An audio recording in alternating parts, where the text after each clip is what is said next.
You've been lied to about detachment. They told you it means not caring, not feeling, turning cold to the world. They told you detachment is weakness, an escape, a way of giving up. But if that were true, why do the ones who cling the hardest still suffer the most? Why do we hold so tightly to people, plans and outcomes, only to end up anxious, disappointed, and afraid? The truth is, detachment isn't about losing, it's about gaining. It's not emptiness, it's freedom. It's the power to love without chains, to give without fear, to live without being controlled by what you cannot control.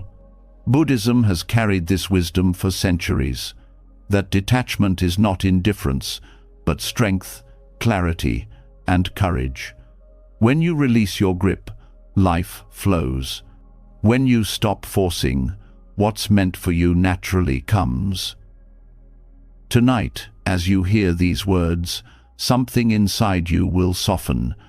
The weight of expectations will begin to dissolve. The endless what-ifs will start to fade, and you'll feel a freedom you may not have felt in years. And when tomorrow comes, you'll see it clearly. If it's meant for you, it will come not by clinging, but by letting go. This isn't just another idea. It's a shift in how you live, a doorway to power, to clarity, to peace. The question is, are you ready to step through? Let's begin. And now that you've opened the doorway into this truth, let us step into the first lesson, one that is often misunderstood, twisted, and misused. Detachment has been given a false face in our modern world, confused with coldness, with apathy, with the shutting down of the heart. Many people hear the word and think it means building walls, caring less, feeling nothing. But this is not detachment. It is indifference. And there is a world of difference between the two. Think of it like this. Indifference is a closing. Detachment is an opening. Indifference hardens the heart. Detachment softens it. Indifference numbs. Detachment awakens. When you are indifferent, you turn your back on the world. When you are detached, you step into it more fully, but without chains. And this difference is not small. It shapes the way you love, the way you suffer, the way you walk through life itself. To understand detachment, we first need to look at what it is not. Indifference is an armor, often worn by people who have been hurt. It feels safer to say, "I don't care," than to admit how deeply we do. Indifference shuts down the flow of life, convincing you that feeling nothing is the solution. But here is the tragedy. When you block out pain, you also block out joy. When you close yourself to loss, you close yourself to love. Indifference is not strength. It is fear wearing the mask of strength. Detachment, however, is something entirely different. It is not the shutting down of emotion, but the freeing of it. It allows you to love without being consumed, to act without being enslaved by results, to face the ever-changing world without breaking every time it shifts. Detachment is spaciousness. It's the ability to hold something with open hands instead of clenched fists. And because of that openness, compassion flows more easily. You might ask, how can letting go make me more compassionate? Isn't love about holding on? But true love is never about possession. Think of the sun. It gives warmth, light, and life, but it does not cling. It shines because that is its nature, not because it wants something in return. That is what detachment makes possible. When you are not tied to controlling how others respond to you, when your worth is not chained to how your love is received, you can give more freely. You can love for the sake of loving, not for the sake of being needed.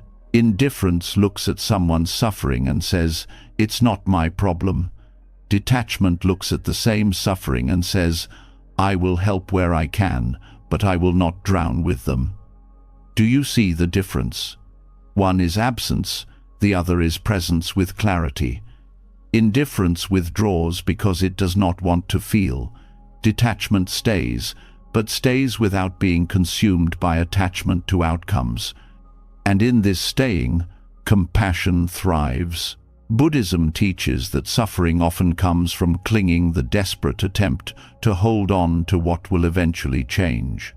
We cling to relationships, to success, to identities, to possessions, and in that clinging we suffer when they shift, fade, or disappear. Detachment is the antidote. It does not tell you to abandon people or to walk away from life, but rather to loosen the grip, to care deeply, but without the illusion that you can freeze life in place. That loosening is what gives rise to compassion, because when you are no longer enslaved by fear of loss, you can meet others more fully in their pain.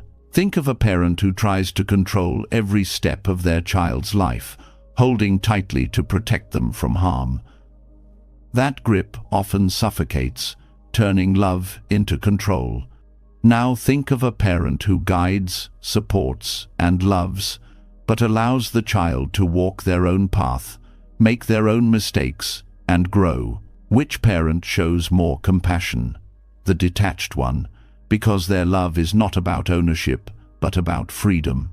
This is how detachment differs from indifference.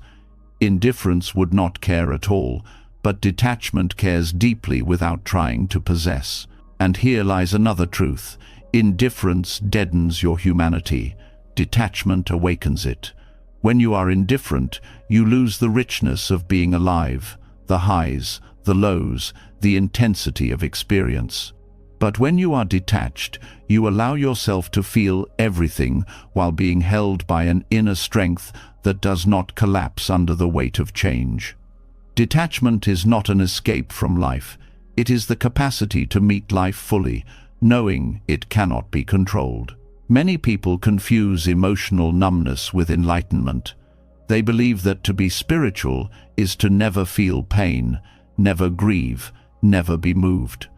But Buddhism does not ask us to kill our emotions. It asks us to see them clearly. Indifference blinds us. Detachment sharpens our vision. A detached person can cry, can ache, can laugh, can rejoice, but they do not cling to these states as permanent. They flow with them as one flows with the river, knowing that water cannot be grasped in a closed fist.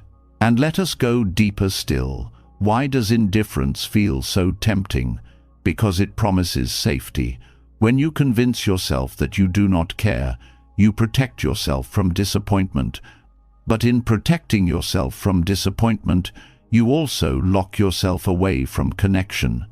You may avoid heartbreak, but you also avoid intimacy. You may avoid failure, but you also avoid growth. The price of indifference is life itself.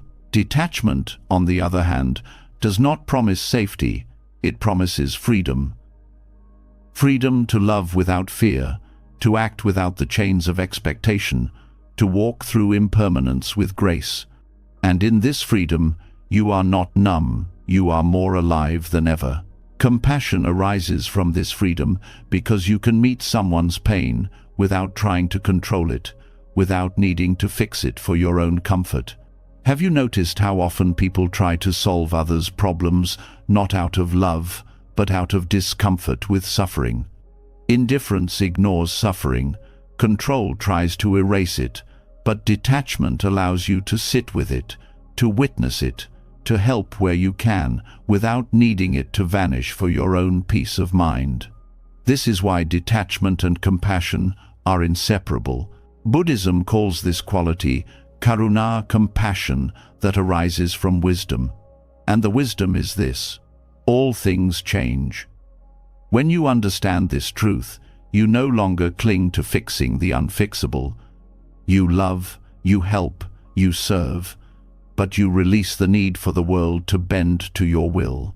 This is detachment in its purest form, not coldness, not escape, but a union of clarity and kindness. Indifference creates distance. Detachment creates closeness without chains. When you are indifferent, people feel unseen. When you are detached, people feel free.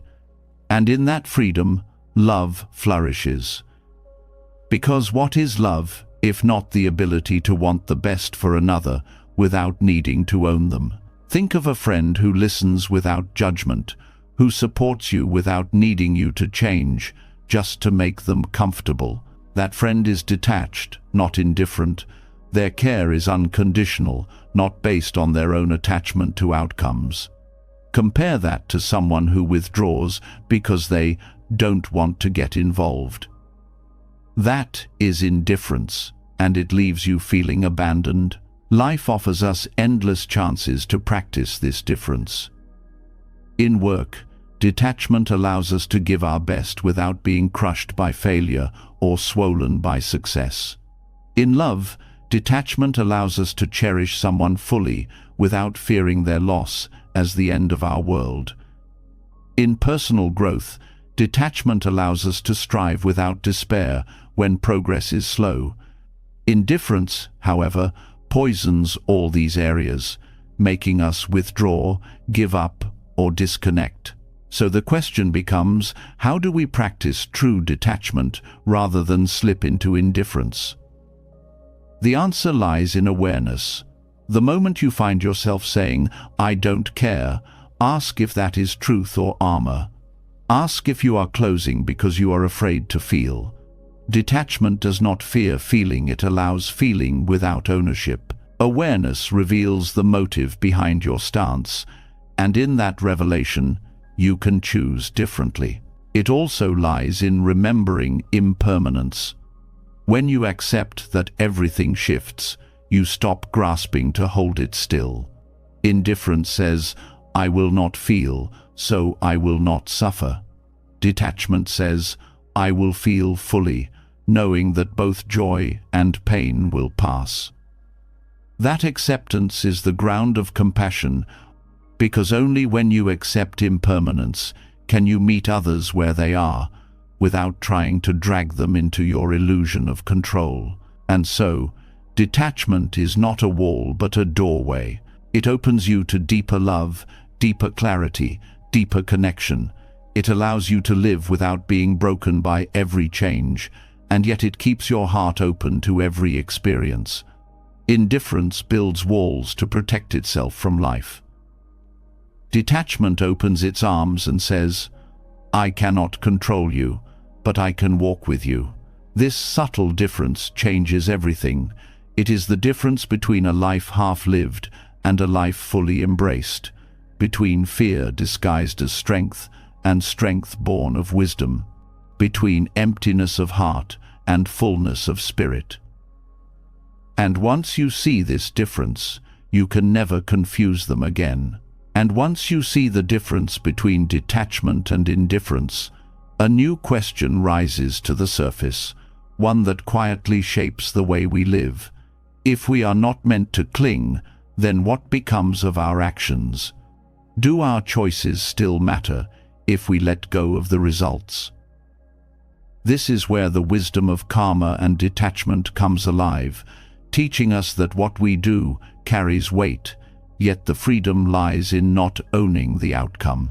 There is often a misunderstanding about karma, as if it was some kind of cosmic punishment or reward system, handing out prizes for good behavior and punishments for mistakes. But karma is not a judge in the sky. It is the simple law of cause and effect, the ripple created by every thought, word, and action.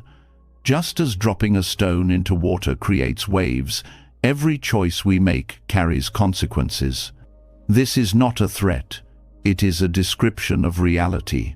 And here is where detachment enters, to act with clarity, to give your best effort, to plant seeds with care, but to release the need to control when or how they grow. The problem begins when we mix karma with attachment. We want our efforts to bear fruit according to our timeline, our preferences, our vision of how life should unfold. We tell ourselves, if I work this hard, I must succeed. If I love this much, I must be loved back. If I do good deeds, life must reward me with ease. And when the outcome does not match the story we built, suffering rushes in. Detachment breaks this chain. It says, do the work, but let go of the ownership of the result. Allow the seeds to sprout in their own time, in their own way, even if you are not there to see them bloom. In Buddhism, this is called right action. You act because it is aligned with wisdom and compassion, not because you are trying to bargain with the universe. The intention behind the action is pure, and the detachment from the outcome keeps the heart free. This is why karma and detachment are not opposites, but companions. Karma ensures that every action has a ripple. Detachment ensures that you are not shackled to those ripples. Together, they allow you to move through life with integrity, without drowning in the tides of expectation. Think about how exhausting it is to constantly measure everything by results. A student studies and ties their entire sense of worth to a grade. An employee works hard and ties their entire sense of dignity to a promotion. A parent raises a child and ties their entire sense of identity to how that child behaves as an adult. The effort itself becomes poisoned by fear, pressure, and obsession. But when detachment is present, the same student studies because learning itself is worthwhile. The worker does their best because excellence is meaningful. The parent loves because love is their nature. This shift removes the burden of ownership and restores the joy of action. There is a story told of a farmer who planted seeds every year with patience. Some years, rain came on time, and the harvest was abundant. Other years, drought came, and the fields were barren. Yet the farmer did not stop planting, nor did he rage at the sky when conditions turned harsh. He did what was in his power and accepted what was beyond it. This is karma with detachment.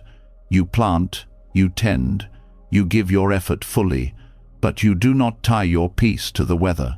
This principle changes how we view success and failure. From the lens of attachment, success inflates the ego and failure crushes it. From the lens of detachment, both success and failure are simply results feedback from life that guides us to adjust our actions, nothing more, nothing less. The ego wants to own the victory and deny the defeat. Detachment sees both as passing clouds, not permanent identities. In this way, karma becomes a teacher, not a prison. When you release ownership of outcomes, something profound happens. The fear of failure weakens. So much of human hesitation comes from clinging to results. We do not take risks because we cannot bear the thought of things going wrong. But when you act for the sake of the action itself, without attachment to what follows, fear loses its grip. The artist paints not for applause, but because painting is their truth. The speaker shares not for approval, but because truth must be spoken. The kindness is given not for recognition, but because compassion flows naturally. Detachment from results opens the door to courage, and it also opens the door to peace. How many nights are lost to tossing and turning, rehearsing outcomes, worrying about what will happen? This endless loop is attachment, trying to control the uncontrollable. Detachment brings stillness. It says, I have acted with care, and now I release. The rest is not in my hands. Peace is born not from certainty, but from the willingness to trust the process of karma while letting go of ownership. It is also worth noting that detachment from outcomes does not mean passivity. Many people hear these teachings and think it means doing nothing, leaving life entirely to fate. But that is not the message. The teaching is, act with full presence, with integrity, with compassion, but let go of clinging to what the outcome must look like. Detachment is not about inaction, it is about pure action. In fact, when you stop obsessing about results, your actions become sharper, more effective, because your energy is not drained by fear. This balance can be seen in the practice of mindfulness. Mindfulness is about being fully engaged in the present moment. Whether you are cooking, working, or listening to a friend, the act itself is complete. It does not need to be measured by the outcome. A mindful cook prepares food with love and attention, regardless of whether others praise the dish. A mindful worker gives their best to the task, regardless of whether credit is received. Karma will carry the ripples of these actions, but detachment keeps the heart from being enslaved by them. The Buddha once taught that clinging to the fruits of action is like holding a torch against the wind. You may succeed for a while, but eventually you will burn yourself. Detachment is like placing the torch inside a lantern. It still shines, it still lights the path, but it does not scorch the one who carries it. Actions done without clinging are safer, purer, and ultimately more powerful. In relationships, this principle is life-changing. How often do we act with strings attached? We give affection, expecting it to be returned. We do favors, expecting gratitude. We listen, expecting to be heard in return. When those expectations are unmet, resentment grows. This is the shadow of attachment. Detachment allows us to love and serve without keeping score. Karma ensures that love and kindness ripple into the world in some form, but detachment frees us from demanding how or when those ripples return to us. In this way, our relationships become cleaner, lighter, and freer of hidden contracts. Detachment also transforms how we view justice. Many times, people act kindly and feel bitterness when their kindness is not recognized, or when others act unfairly and appear to prosper. Karma reminds us that no action disappears. Every cause has an effect, even if unseen. Detachment reminds us not to obsess over whether the scales balance before our eyes. Together, they teach us patience. You do what is right, not for the guarantee of reward, but because it is right. And you trust that life carries its own balance in time. This way of living also prevents burnout. Attachment to results is one of the main causes of exhaustion. Activists burn out when their efforts for change do not produce immediate transformation. Workers burn out when years of effort do not yield the recognition they hoped for. Parents burn out when their sacrifices are not met with gratitude. Detachment from outcomes allows effort to be sustained, because the effort itself becomes the reward. You act from alignment with values, not from the hunger for results. And this alignment has its own energy, a renewable source that does not run dry. The harmony of karma and detachment is also deeply practical in daily life. Consider someone planting a garden. They choose the soil carefully, water regularly, tend the plants with patience.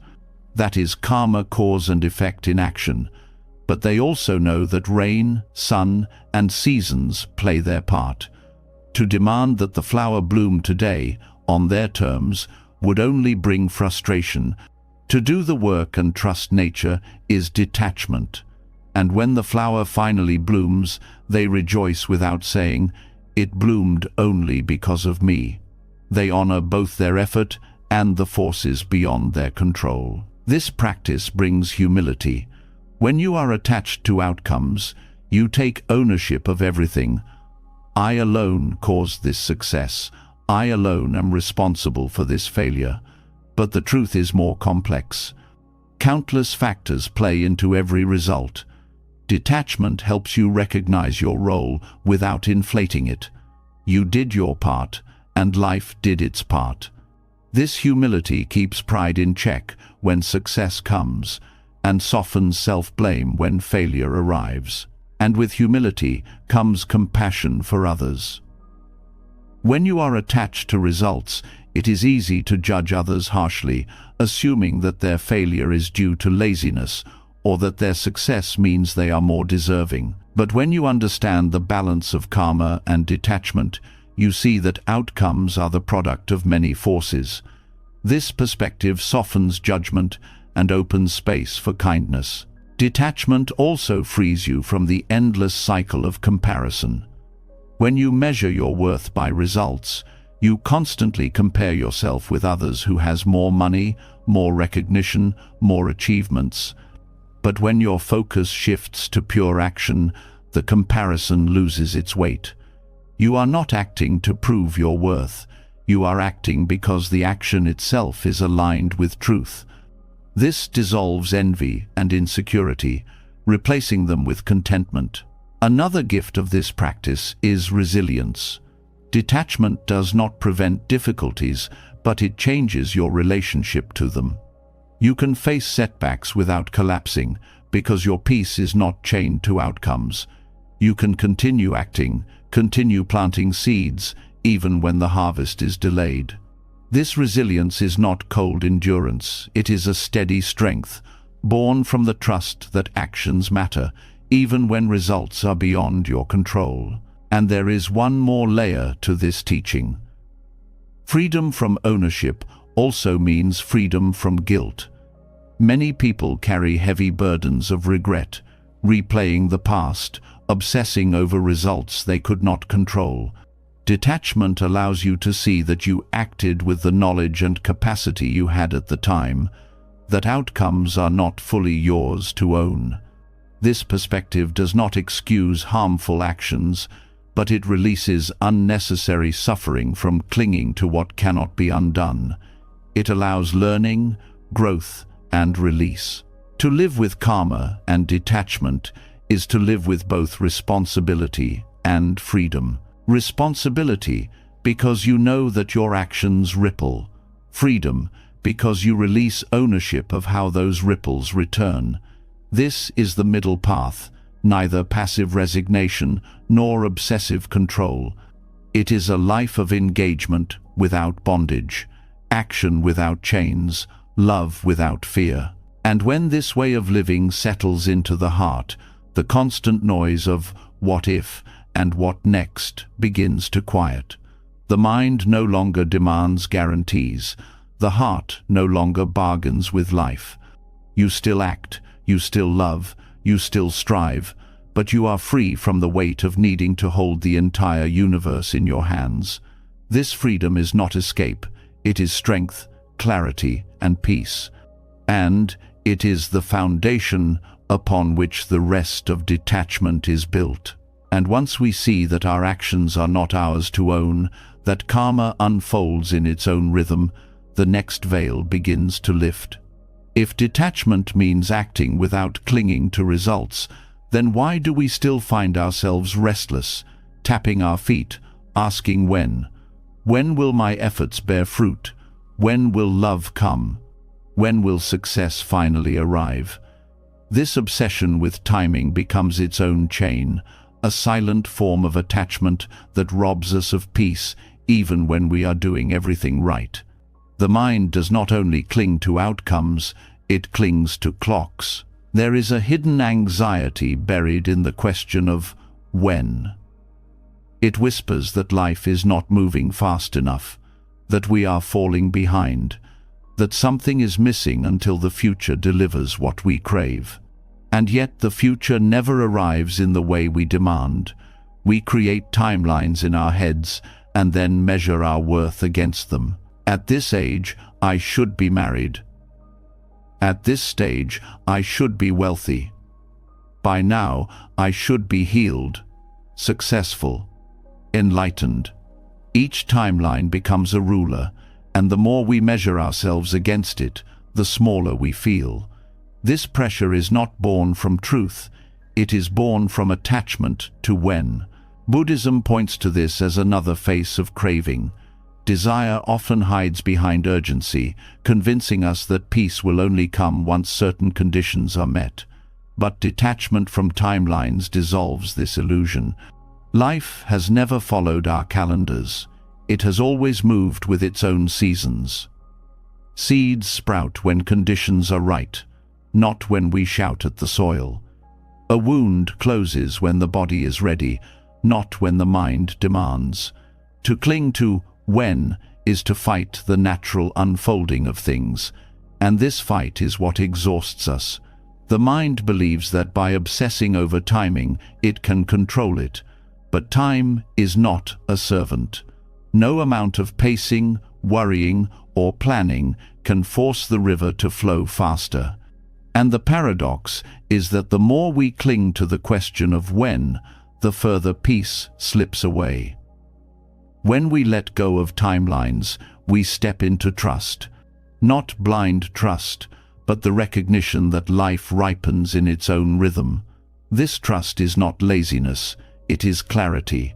It allows us to act, to plant, to prepare, but without the poison of impatience. This attachment to timing also feeds comparison. We look at the lives of others and feel that we are late, that somehow they are ahead while we lag behind. But life is not a race, and each path has its own timing. Detachment teaches us that another person's season of harvest does not mean our soil is barren. It only means our season has not yet come. To force a bloom before its time only damages the plant. In the same way, to force ourselves into a timeline that does not belong to us only creates pain. When we release the grip on when, something surprising happens. We begin to notice the present. All the waiting, all the rushing, blinds us to what is already here. The obsession with the future steals the richness of now. Detachment from timelines returns us to the only place we can actually live the present moment. And in this moment, we often discover that the peace we were waiting for is already available, if only we stop demanding that life move faster. There is also a subtle arrogance hidden in timeline attachment. We assume that we know the perfect schedule for our lives, that we can map out the exact order of events that will make us whole. But how many times have delays and detours turned out to be blessings? How often has what we thought was too late turned out to be exactly right? Detachment humbles us. It reminds us that life's timing often carries a wisdom greater than our own. To release when is to bow to this wisdom, to stop demanding and start listening. This is not to say that waiting is easy. The human heart feels the ache of longing, the sting of delay. Detachment does not deny these feelings. It allows them without letting them become chains. It says, "Yes, I feel the hunger for what is not yet here, but I will not let this hunger poison the meal that is already on my table.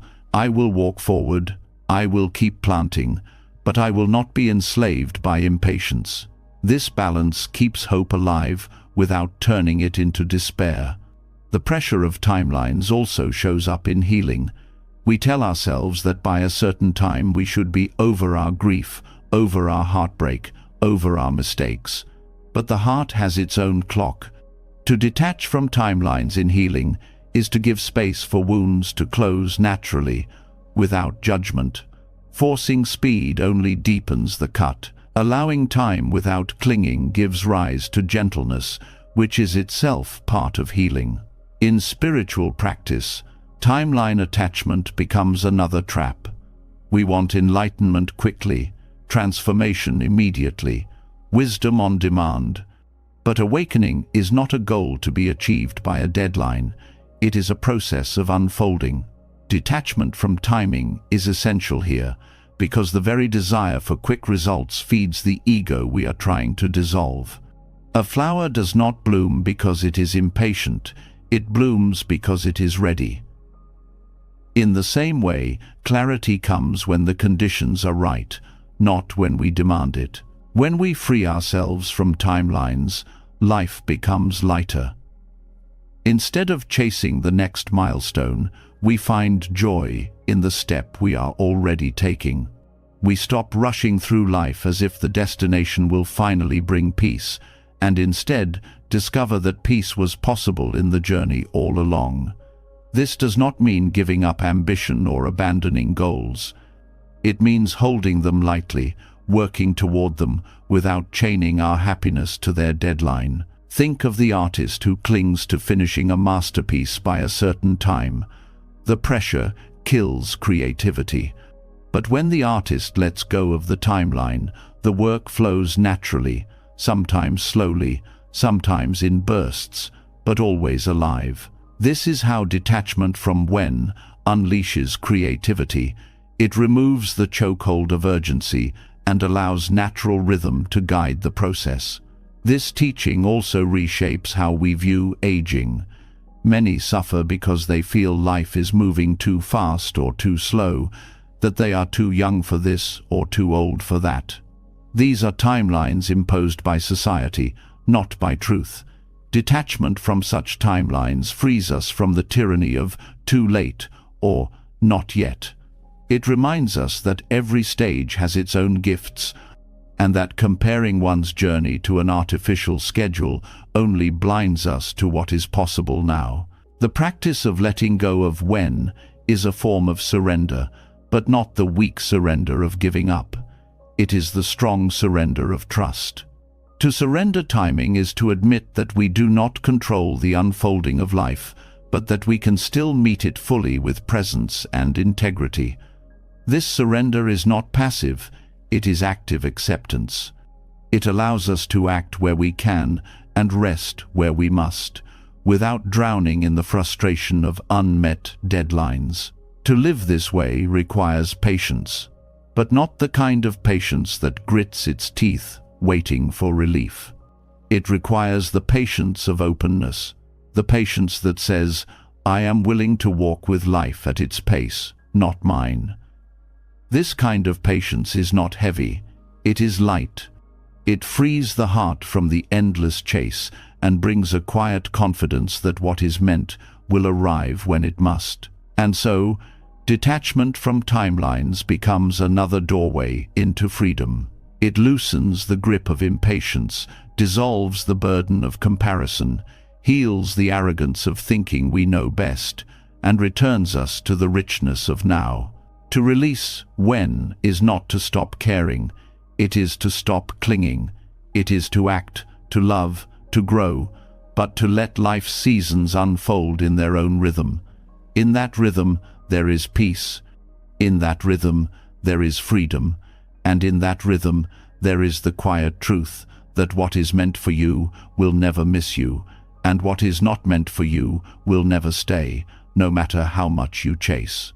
When this truth sinks in, the restless question of when begins to dissolve, and with it the endless weight of urgency. What remains is a quieter way of living, steady, open, and free, and once the grip of timelines loosens, another subtle layer of attachment begins to reveal itself, one that hides even deeper than impatience. It is the constant pull of desire, the restless craving that whispers that life will only be complete once we finally have what we want. Desire itself has been painted as the enemy of peace, as though wanting automatically makes us weak or unspiritual. But Buddhism does not simply dismiss desire as something to kill or escape. It sees it as a mirror, a guide, a teacher that can point us toward the attachments we cannot yet see. To walk the path of detachment, we must learn not to hate desire, but to listen to it. Desire has a voice, and it often speaks louder when we resist it. The moment you say to yourself, I should not want this, the wanting grows stronger. This is why repression never brings freedom. It only buries desire where it festers. The wiser approach is to meet it directly and ask, what is this longing revealing? What hidden need lies beneath it? In this way, desire becomes a teacher, not an enemy. When we look closely at what we crave, we begin to uncover the invisible chains of attachment that keep us restless. Think of someone longing endlessly for recognition. The desire itself is not evil. It points to a deeper attachment to self-worth being tied to others' approval. The desire for recognition becomes the teacher, showing where freedom is lacking. Or consider the desire for control in relationships. That craving reveals the fear of abandonment or betrayal that lies unexamined. Without desire exposing these wounds, they remain hidden. In this way, unmet desires act like lanterns, lighting up the corners of the mind where attachment quietly resides. The danger comes when we mistake the surface desire for the solution. We chase money, believing it will bring security, but the real need is for safety within ourselves. We chase beauty, believing it will bring love, but the deeper desire is to feel seen and valued. We chase power, believing it will bring freedom, but the hidden craving is to escape vulnerability. Each desire is like a signpost, pointing to the root attachment beneath.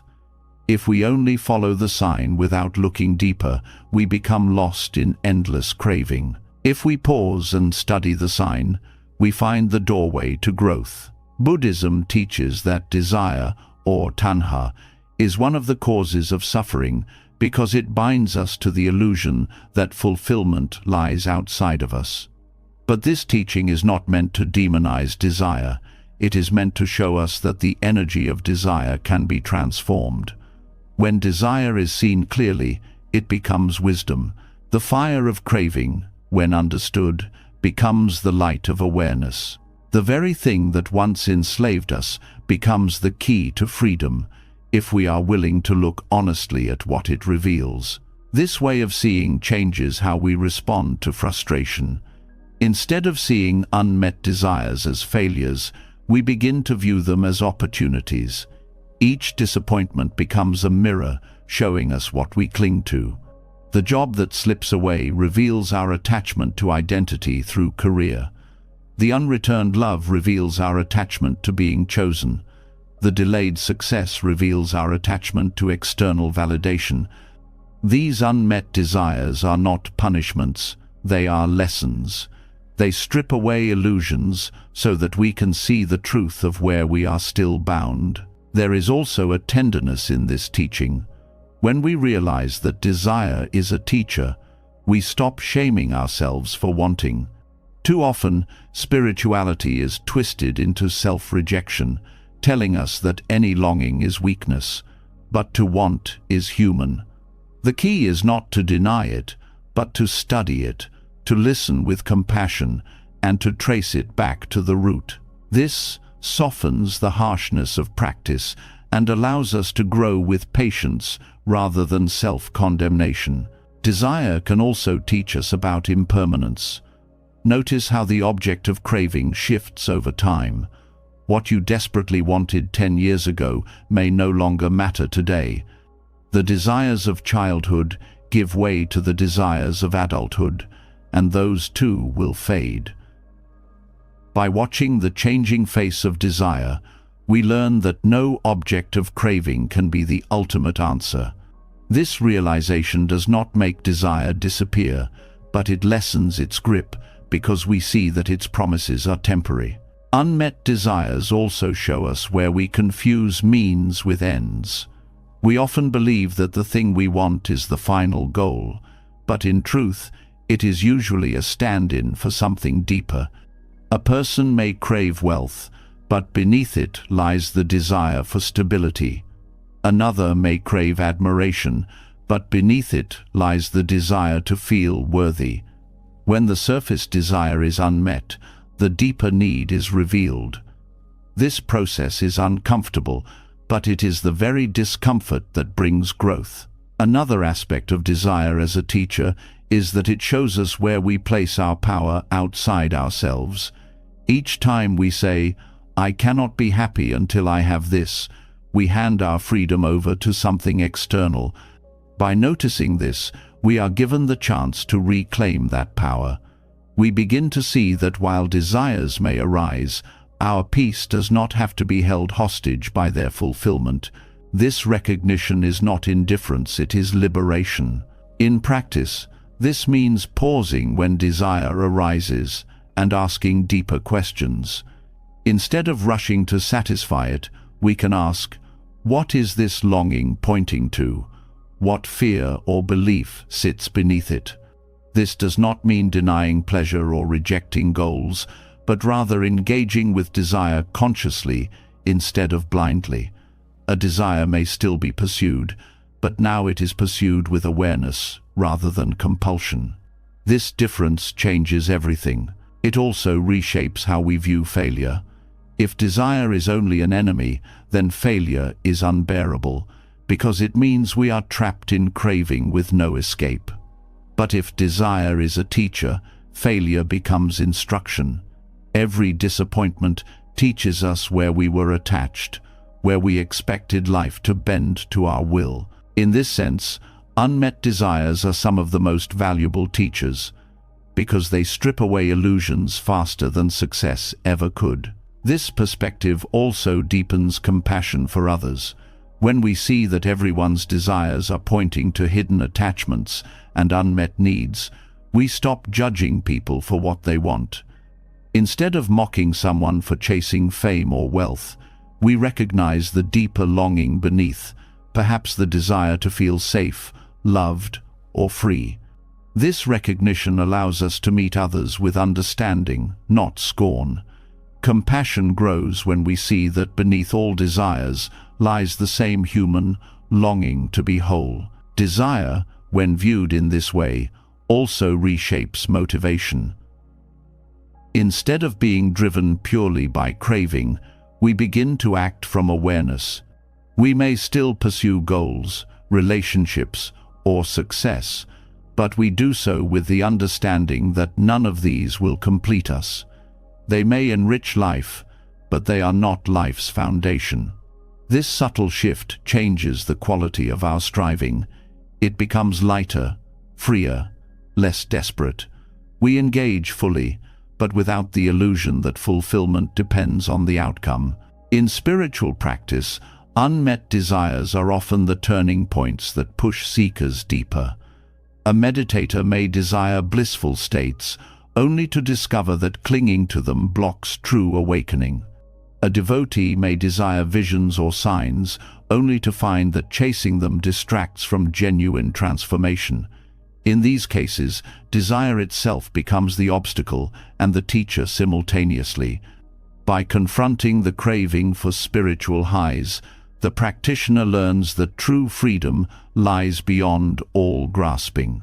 This process is not about erasing desire but transforming the relationship to it. When desire arises, instead of saying, "This is bad," we say, "This is a lesson." Each longing becomes a question. What is this pointing to? Where am I still holding on? What illusion am I feeding? By turning desire into inquiry, the same force that once enslaved us now becomes fuel for awakening. There is also beauty in recognizing that desire is what draws us to the path in the first place. The desire for truth, the longing for peace, the hunger for freedom, these too are desires. Without them, we would not begin the journey at all. Buddhism does not ask us to extinguish this spark. It asks us to refine it. Over time, crude desires for fleeting things transform into noble desires for wisdom and compassion. Desire evolves, and in its evolution, it guides us closer to freedom. Detachment from desire, then, is not a denial of life's longings. It is the art of holding them lightly, listening to them, learning from them, and releasing the illusion that they hold the key to our wholeness. Desire is not the enemy. Ignorance of desire is. When we see it clearly, we are no longer trapped by it. We can honor its teaching and let it go, moving with greater clarity and peace. And so, the lesson unfolds. Unmet desires are not curses, they are guides. They shine a light on the attachments we must face, the illusions we must dissolve, the truths we must embrace. To treat desire as a teacher is to transform every craving, every frustration, every disappointment into an opportunity for wisdom. And this wisdom, when lived, becomes the foundation for deeper freedom, the kind that no fulfilled desire could ever give. And after seeing how desire itself can become a teacher, a deeper question arises. Who is it that desires? Who is it that claims ownership over longings, failures, and even progress on the path? Beneath every craving, every attachment, every illusion, there is a subtle voice whispering, "This is me.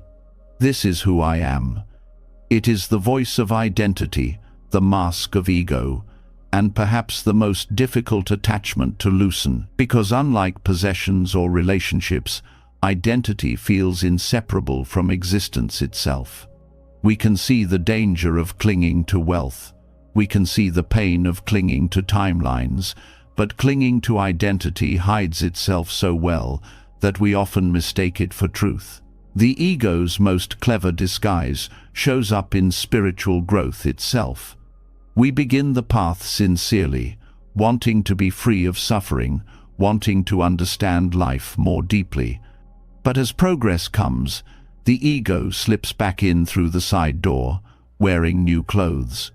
Instead of "I am wealthy" or "I am successful," it becomes "I am wise," "I am spiritual," "I am enlightened." What once seemed like freedom quietly transforms into another chain, gilded in the language of awakening. This is why detachment from identity is perhaps the highest and most subtle practice of all. To understand why identity clings so tightly, we must first see how the mind builds it. Identity is constructed from stories, the narrative that says, "This is who I am." These stories can be about achievements, failures, roles, beliefs, or labels. They can be external, like "I am a teacher, a parent, a healer," or internal, like "I am strong, I am broken, I am spiritual." None of these stories are inherently harmful, but the problem comes when we cling to them as absolute. When life contradicts them, suffering begins. If you are attached to being wise, every mistake becomes a threat. If you are attached to being compassionate, every moment of anger becomes shame. The identity itself becomes the prison. In spiritual practice, this is even more deceptive, because the labels feel noble. To call oneself spiritual or awakened seems harmless, even inspiring, but the more tightly we cling to these identities, the more subtle pride and fear grow. Pride arises in comparison. "I am more awakened than others." Fear arises in insecurity. "What if I lose my progress? What if people no longer see me as spiritual?" Both pride and fear reveal attachment. The self-image of being spiritual becomes a burden rather than a liberation. Detachment from identity does not mean erasing individuality. It means loosening the grip on the stories we tell ourselves, recognizing that they are temporary roles, not permanent truth. Just as we outgrow clothes, we outgrow identities. But when we cling to them, we refuse to grow. The irony is that in the name of growth, many people become stuck in the identity of the one who grows. In chasing spirituality, they cling to the image of being spiritual and block the very freedom they seek. The Buddha warned against this subtle trap, calling it Sakkaya Ditthi, the view of self. He taught that suffering continues as long as we cling to I, me, mine. Even the attachment to "I am awakened" is still a form of bondage. True detachment is the release not only of objects and desires, but of the very sense of self that clings to them. Without this release, even spiritual practice becomes another possession. One way to see this clearly is to notice how identity reacts when threatened. If someone questions your beliefs, do you feel defensive? If someone doubts your wisdom, do you feel anger? These reactions reveal the tightness of attachment. When identity is held loosely, challenges are not threats, they are opportunities. When identity is clung to, every challenge feels like an attack on existence itself. Detachment from identity transforms criticism into learning, failure into growth, and uncertainty into openness. There is also a hidden exhaustion in clinging to identity. To constantly maintain the story of who you are requires effort. If you are attached to being kind, you must suppress anger at all costs. If you are attached to being strong, you must hide weakness from others. If you are attached to being spiritual, you must constantly perform wisdom. This performance becomes heavy because it is driven by fear of being exposed as something else. Detachment lightens this weight by allowing you to simply be, without the burden of maintaining an image. This detachment is not about indifference to growth, but about sincerity. When you are detached from the identity of being spiritual, you can engage in practice honestly, without needing to prove anything. You meditate because it brings clarity, not because it makes you appear enlightened. You act compassionately because compassion flows, not because you want others to call you kind. Detachment purifies motivation, stripping away the ego's disguise. It also brings humility. Identity clings to comparison: who is ahead, who is behind, who is superior. Detachment dissolves this need to measure. The path becomes your own, not a race. Humility arises naturally, because without the ego's mask, there is no need to be more than or less than anyone else. The journey becomes about truth, not about image. Detachment from identity also reveals the fluidity of self. When we stop clinging, we begin to see that identity is not fixed, but shifting. You are not the same person you were yesterday, nor will you be the same tomorrow. Roles, beliefs, emotions, and qualities rise and fall like waves. To cling to any one wave is to drown. To detach is to rest in the ocean itself, the deeper awareness that holds all waves, but is bound by none. This insight transforms suffering. Much of pain comes from the belief that this is me. If you identify with sadness, you say, I am sad, and the sadness feels permanent. If you identify with failure, you say, I am a failure, and the weight becomes unbearable. But when identity loosens, sadness becomes, sadness is here. Failure becomes, failure has happened. The experience is still real, but it is no longer the definition of self. This subtle shift opens space for healing, because the self is no longer trapped in a single moment. The danger of ego disguised as spirituality is that it blocks this shift. Instead of dissolving identity, it replaces one mask with another. The mask of wisdom, the mask of purity, the mask of enlightenment.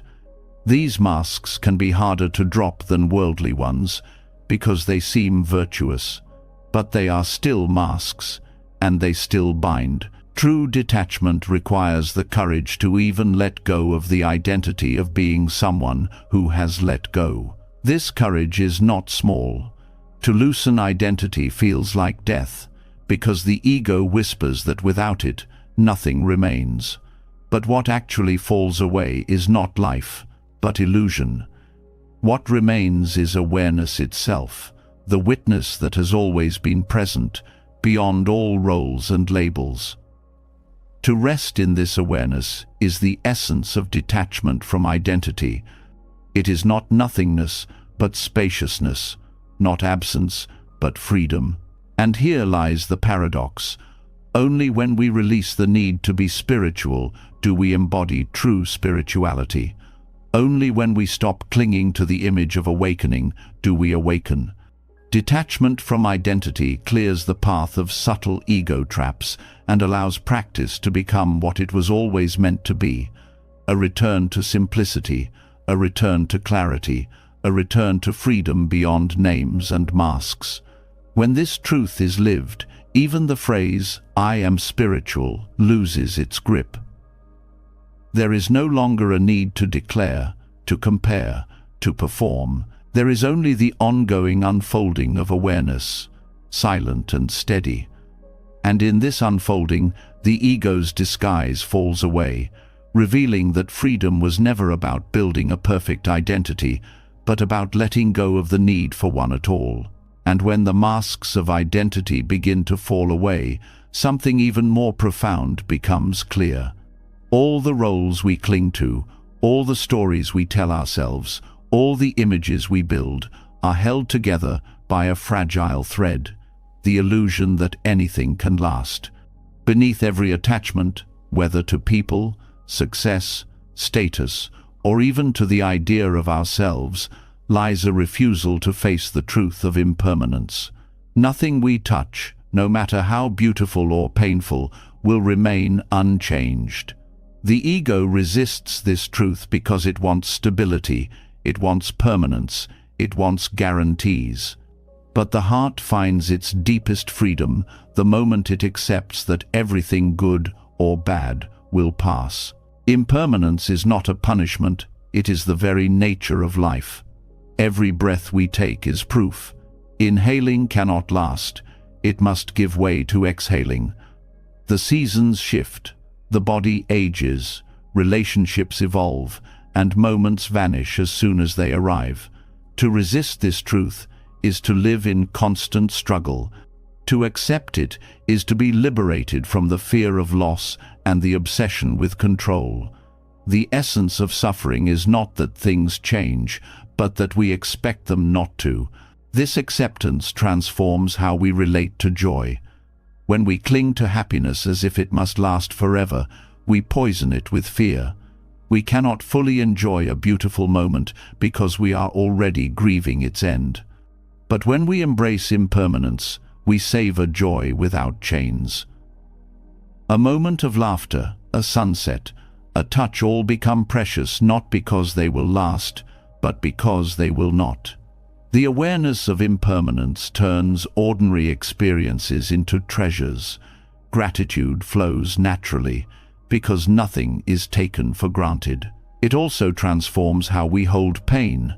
When suffering comes, the mind often says, "This will never end," and despair grows heavy.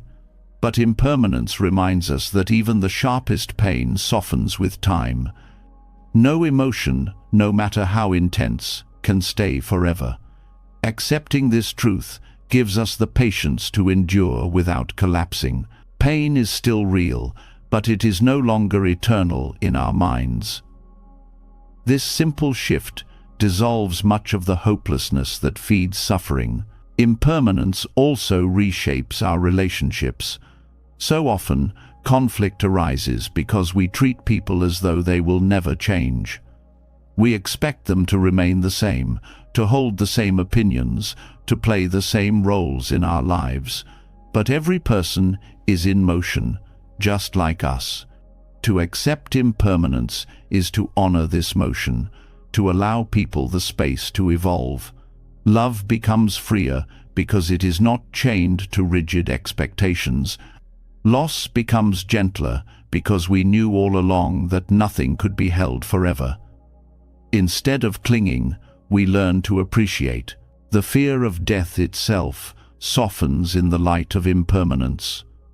What frightens us is not only the end, but the illusion that death is unnatural. Yet everything in life points toward this truth. What is born will pass. To resist this truth creates terror. To accept it creates peace. Awareness of mortality is not meant to depress us, but to awaken us. It sharpens our appreciation of each breath, each connection, each opportunity. Death is not a thief of meaning, but a giver of it, because it reminds us that every moment matters. Impermanence also dismantles pride and despair. When success comes, we may cling to it as though it will define us forever. When failure comes, we may collapse as though it will bury us forever. Both are illusions. Success fades, failure fades, and life continues to unfold.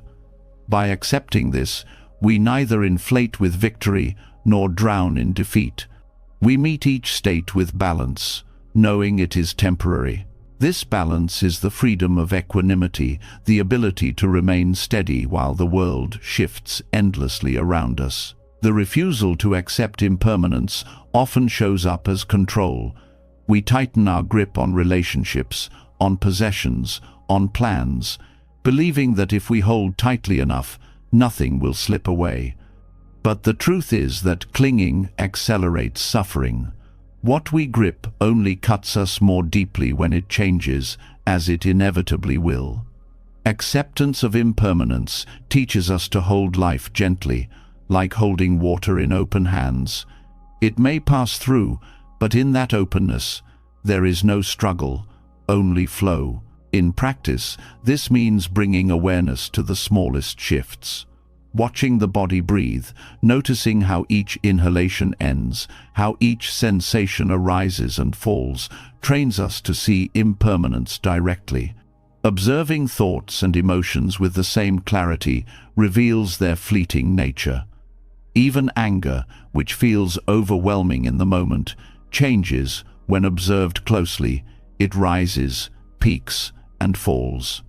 Through this practice, the truth of impermanence stops being a theory and becomes lived experience. Impermanence also teaches forgiveness. Grudges live on the belief that someone will always be the same person who hurt us. But when we recognize that people change, that even those who harmed us are in motion, we loosen the grip of resentment. This does not erase responsibility, but it opens the door to compassion. Just as we are not the same as we were in the past, neither are they. Acceptance of impermanence allows us to release the frozen image we hold of others and find peace in letting go. It also inspires courage. Many people delay their dreams, believing there will always be more time. But impermanence reminds us that time is not guaranteed. This awareness does not make life heavier, it makes it urgent in a sacred way. We speak the words of love while there is still time. We pursue the paths that matter while we can. We savor the moments available rather than postponing them for an uncertain future. Acceptance of impermanence is a call to live fully, not someday, but now. Even our spiritual practice deepens when we embrace impermanence. Meditation becomes not about reaching some final, permanent state, but about resting in the ever-changing flow of experience. Insight grows because we stop resisting change and begin observing it with clarity. This opens the door to wisdom, because wisdom is nothing more than seeing reality as it is. And reality is impermanent. The liberation in impermanence is not about abandoning life, but engaging it more fully. When you know that everything passes, you stop wasting energy trying to freeze it. You allow joy to be joy without fearing its end. You allow grief to be grief without believing it will destroy you. You allow love to be love without trying to own it forever. This is freedom not from change, but through change. And in this freedom, a profound gratitude arises. Every sunrise becomes a gift because you know it will not last. Every embrace becomes sacred because you know it cannot be repeated in exactly the same way. Every breath becomes precious because you know it is one less in the span of a life. Gratitude is born from the awareness that nothing is owed and nothing is permanent. To accept impermanence is to finally align with the truth of existence. It does not mean we stop feeling joy or sorrow.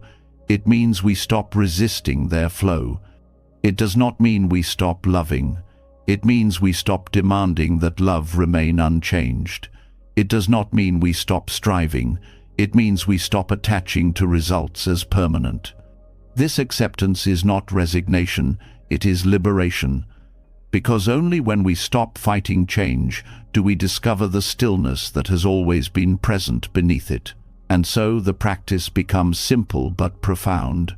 Notice change, honor it, release the illusion of permanence, and rest in the freedom that follows. In this freedom, life is not diminished, it is intensified.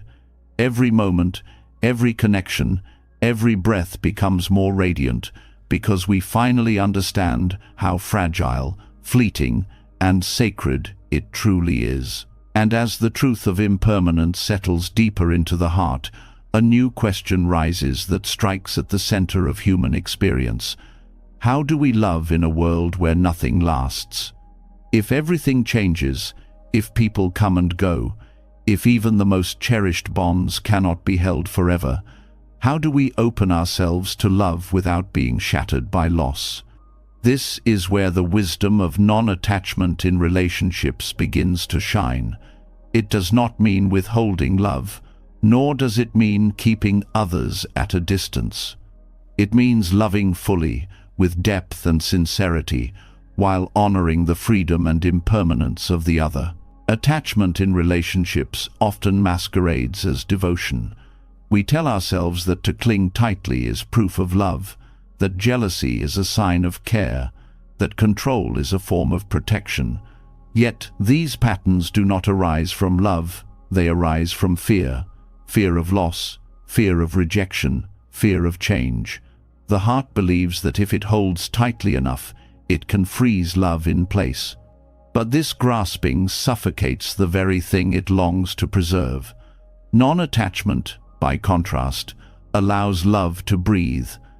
It is the open hand instead of the clenched fist, the willingness to cherish without owning, the courage to be present without demanding permanence. When love is entangled with possession, it becomes conditional. We begin to measure the other by how well they meet our needs, how closely they align with our expectations. In this way, the relationship stops being a meeting of two free beings and becomes a contract of control. But non-attachment reveals a different way. It says, "I love you not because you fulfill my conditions, but because love flows freely. I do not demand that you remain the same, or that you exist solely to satisfy me. I honor your freedom as much as my own. In this honoring, love grows stronger, not weaker." This principle dismantles the illusions of ownership. We often speak of partners as my husband, my wife, my friend. These words are convenient, but they conceal a dangerous belief that another person can be possessed like an object. The truth is that no one belongs to us. People are not property, they are living, changing beings. Non-attachment does not deny closeness, it enriches it by removing the chains of ownership. To say "I love you" with non-attachment means I celebrate your presence, but I do not own your being. Non-attachment in relationships also dissolves jealousy. Jealousy thrives on the belief that love is a scarce resource, that if someone else receives affection, we will have less. But true love is not diminished by sharing, it expands. When we practice non-attachment, we see that the love we give and the love others receive are not in competition. This perspective loosens the grip of insecurity and allows us to trust more deeply. Trust becomes less about guarantees of permanence and more about the freedom to choose one another again and again in the present moment. At its core, non-attachment is about presence. When we cling to permanence, we miss the beauty of what is unfolding now. We look into the eyes of a loved one, but think of how to keep them forever. We share a moment of laughter, but worry about when it will end. Non-attachment brings us back to the moment, allowing us to taste the fullness of love as it is, without being haunted by its eventual change. In this way, every gesture, every word, every touch becomes sacred because we know it cannot be repeated in the same form. Non-attachment does not weaken commitment. Many fear that letting go of possession means abandoning loyalty, but the opposite is true. When love is free from chains, it becomes more resilient. Commitment born from attachment is fragile because it depends on conditions remaining the same. Commitment born from non-attachment is steady because it is rooted in choice, not compulsion. To say, "I am with you in freedom," is far more powerful than to say it out of fear or dependence. It also changes how we respond to conflict. In attachment, conflict is often amplified by ego. We cling to being right, to having the upper hand, to controlling the narrative.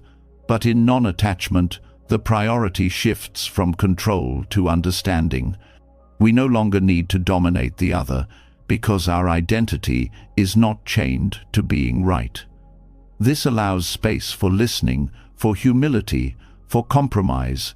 Conflict does not vanish, but it softens, because love is no longer entangled with the need to win. Non-attachment also invites us to see our partners and loved ones as mirrors. Every irritation, every longing, every fear they awaken in us reveals our own attachments. Instead of blaming them for not meeting our demands, we can ask, "What is this reaction showing me about myself?" In this way, relationships become paths of growth, each moment of friction an opportunity to loosen the grip of ego. This is not about tolerating harm, but about using everyday tensions as openings to greater self-awareness. The acceptance of impermanence plays a vital role here. Every relationship will change, whether through evolving dynamics, distance, or death. Clinging to the fantasy of permanence sets us up for heartbreak, but when we accept change, we love more courageously. We no longer waste energy resisting the inevitable. Instead, we pour it into cherishing the time we have. This awareness turns ordinary days into treasures and ordinary words into blessings. The fragility of life makes love more urgent, more precious, more alive. Non-attachment also allows us to release gracefully when relationships end. Whether through breakup, estrangement, or loss, endings are part of the fabric of life. Attachment makes these endings devastating because it insists that the relationship should have lasted forever. Non-attachment allows grief without bondage. We mourn what was, we honor what we shared, but we do not collapse under the illusion that it should have been permanent. This grace allows love to leave without leaving scars of bitterness. In family relationships, non-attachment has its own expression. Parents who cling tightly to their children often mistake control for care. But true care honors the child's freedom to grow, to make mistakes, to become someone new. Non-attachment here means loving fully while letting go of ownership over the child's path. It is the strength to say, "I will walk beside you, but I will not imprison you with my expectations."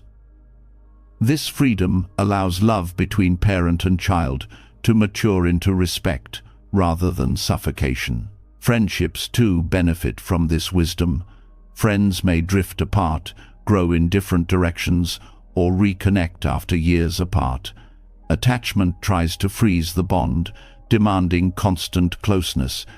Non-attachment accepts the ebb and flow, trusting that true friendship is not defined by frequency, but by sincerity. This acceptance removes the guilt and pressure that often burden friendships, allowing them to breathe and evolve naturally. Even romantic love, often seen as the pinnacle of attachment, becomes deeper in non-attachment. Instead of consuming passion that burns out in jealousy and control, love becomes a steady flame, nourished by freedom.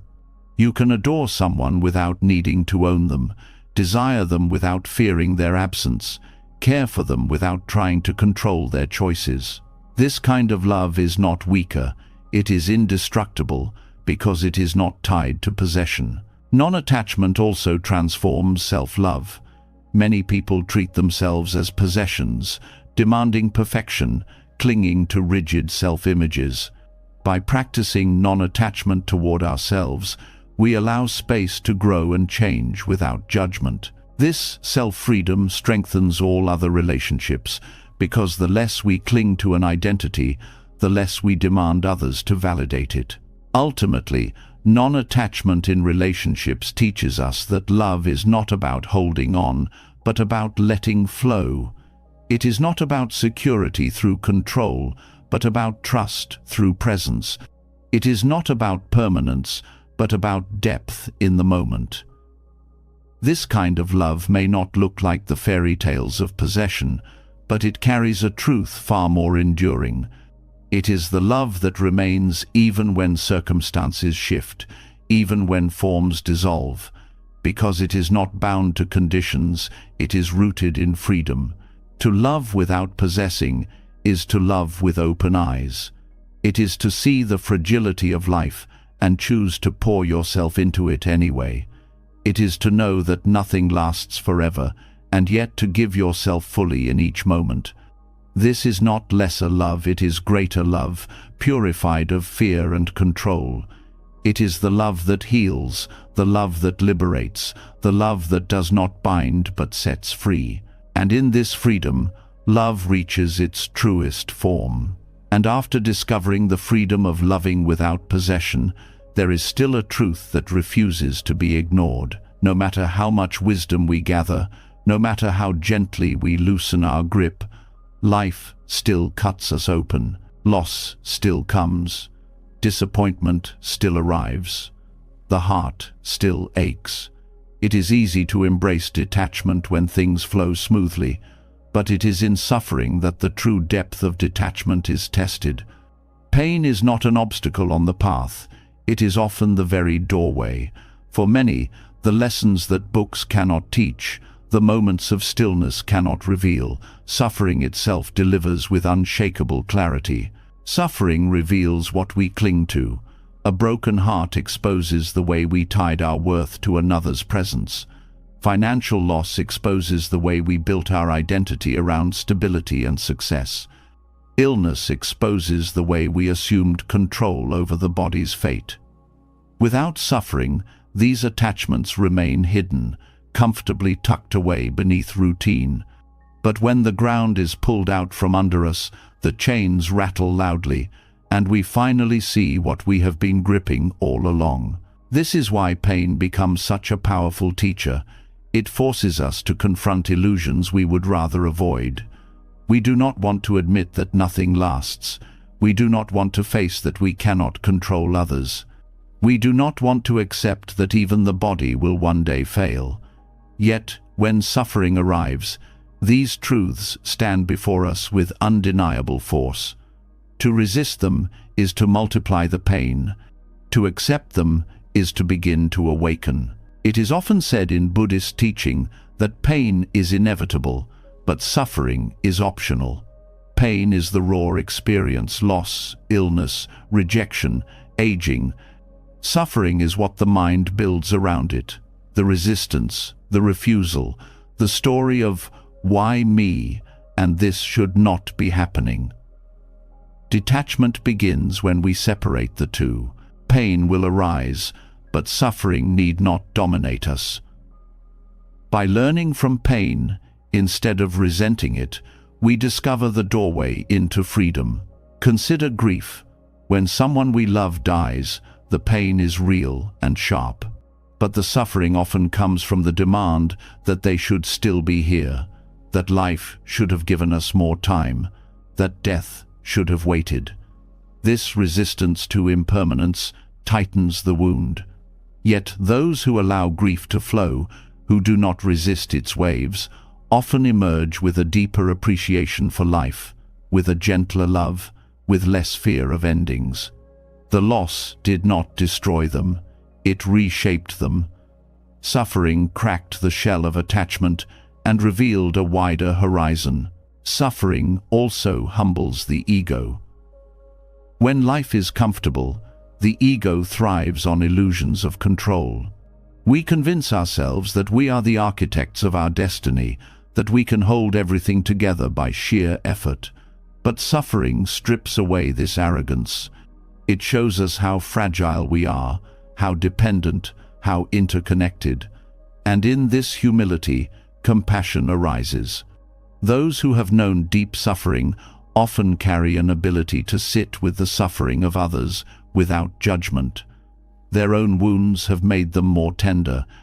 Pain teaches us not only detachment, but also compassion, because once you have been broken, you understand the fragility of all. Detachment through suffering is not about becoming numb, it is about becoming real. When you have walked through fire, trivial attachments lose their grip. The small irritations that once consumed you seem weightless compared to what you have endured. Suffering burns away the unnecessary, leaving only what matters. This clarity is one of its greatest gifts. Another lesson suffering teaches is the futility of resistance. So much of pain is magnified because we fight it, deny it, push it away. Yet the more we resist, the stronger it grows. At some point, exhaustion sets in, and we are forced to let go. This surrender is not weakness, it is wisdom. In that letting go, we discover the strength we never knew we had. The moment we stop clinging, even in the middle of pain, a space of peace opens. It does not erase the hardship, but it changes how we hold it. Suffering also reveals the depth of impermanence in a way nothing else can. We may accept change intellectually, but when life takes something we love, the truth of impermanence is no longer a concept, it is carved into our bones. And once this truth is embodied, we can no longer live as if things will stay the same. We begin to cherish more deeply, to love more honestly, to loosen our grip more willingly. The pain of loss teaches us not to waste time clinging to illusions. In spiritual practice, suffering often becomes the catalyst for transformation. Few people begin the path from comfort alone. It is suffering that pushes them to seek, that cracks open the longing for truth. Illness, heartbreak, failure, these become turning points, gateways to a deeper search for meaning. Without them, many would remain asleep in routine. Suffering shocks us awake, showing us that life as we have been living it is unsustainable. This shock is painful, but it is also sacred, and yet not all who suffer awaken. Some become bitter, hardened, resentful. What makes the difference? The willingness to learn from suffering rather than resist it. Detachment turns pain into teacher, while attachment turns pain into poison. If we cling to the idea that suffering should not exist, we are consumed by it. If we open to it as a messenger, we are transformed by it. This is why Buddhism places suffering at the very beginning of the Four Noble Truths. To see suffering clearly is the starting point of liberation. The Buddha did not hide from it, nor did he glorify it. He pointed to it as reality, as the teacher that guides us toward freedom. Without suffering, detachment remains theory. With suffering, detachment becomes necessity. Suffering also teaches gratitude. When you have lost, when you have been stripped bare, even the smallest joys shine brighter. A simple meal, a kind word, a moment of stillness all become treasures. This shift in perspective is not forced, it is born from having known the opposite. In this way, suffering deepens our capacity for appreciation. It teaches us not to take for granted what is here, because we know firsthand how fragile it is. Pain also sharpens the present. When life wounds us, the past becomes heavy with regret, and the future with fear. The only place left to breathe is now. This forced presence, while uncomfortable, reveals the truth the mind often avoids, that life can only be lived in this moment. Suffering drives us back to presence, and in presence, the seeds of detachment begin to grow. In relationships, suffering often reveals the difference between attachment and love. Heartbreak shows us how much of what we called love was actually possession. Betrayal shows us how much we clung to illusions about others. Loss shows us how deeply we demanded permanence. While painful, these lessons strip away false notions of love and open the possibility of a love less bound by chains. Suffering dismantles illusions so that love can be reborn in freedom. Even the body itself teaches through pain. Illness, aging, and injury remind us that we cannot cling to youth, strength, or even health. For many, these experiences awaken detachment more powerfully than any teaching. To face the body's fragility is to confront the impermanence we often ignore. While difficult, it offers wisdom that comfort could never deliver. And so suffering, far from being an obstacle, is often the most effective gateway to detachment. It shatters illusions, humbles the ego, deepens compassion, sharpens gratitude, and forces presence. It strips away what is false so that we can see what is true. This does not mean seeking out suffering, but meeting it when it comes with openness rather than resistance. To suffer is to be human. To learn from suffering is to awaken. When we allow suffering to teach us, the chains of attachment loosen. We stop demanding permanence from what cannot last. We stop resisting truths that cannot be avoided. We stop shrinking from life's fragility and instead embrace it with open eyes. In this way, pain becomes not just something to endure, but a sacred guide, leading us to the freedom that comfort alone could never reveal. And after walking through the lessons that suffering brings, the path opens into something even more practical, something that touches every corner of our daily lives. Suffering shows us the cost of clinging, but the question remains, how do we live without that constant grasping? How do we work, love, create, and own without being trapped by possession? Buddhism calls this practice non-grasping, and it is not about rejecting life, but learning to hold it lightly, engaging fully while refusing to be chained. Non-grasping is not apathy. It does not tell you to walk through life empty-handed, refusing all bonds or responsibilities. It teaches the art of touching everything without letting it stick to you. A person who practices non-grasping can work with passion, love with depth, and enjoy possessions without being enslaved by them. The difference lies in the grip. Grasping says, "This must be mine, this must stay, this defines me." Non-grasping says, "This is here now, I will honor it, and when it changes, I will release it." This principle reshapes the way we approach work. Many people tie their identity and worth to achievements. Success becomes a possession, something they must cling to for meaning. Failure becomes unbearable because it feels like personal annihilation. Non-grasping allows us to engage in work wholeheartedly, but without letting results define us. You still strive, you still give your best, but you release the obsession with ownership of outcomes. The effort itself becomes the reward. This shift frees you from burnout because your energy no longer leaks into fear of failure or endless comparison. In relationships, non-grasping brings a quiet strength. Grasping tries to hold people in place, to freeze them into the roles we want them to play. But no one can remain fixed. Everyone changes. Non-grasping honors this truth. It allows us to love without control, to support without suffocation. We can walk beside others without trying to carry them in chains. And when relationships evolve or end, the pain is real, but it is not doubled by the illusion that they were ever ours to keep. Possessions, too, reveal the practice of non-grasping. The world constantly whispers that happiness lies in having more, holding more, securing more. But the more we cling to things, the heavier life becomes. Non-grasping does not reject possessions. It transforms the way we relate to them.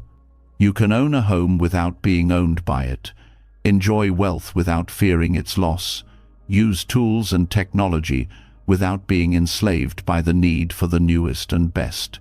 This lightness turns material life from a burden into a resource, something to use wisely without letting it consume your freedom.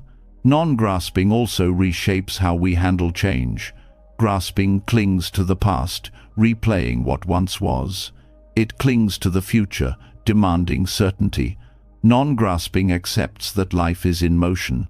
It says yes to change, not because it is easy, but because it is real.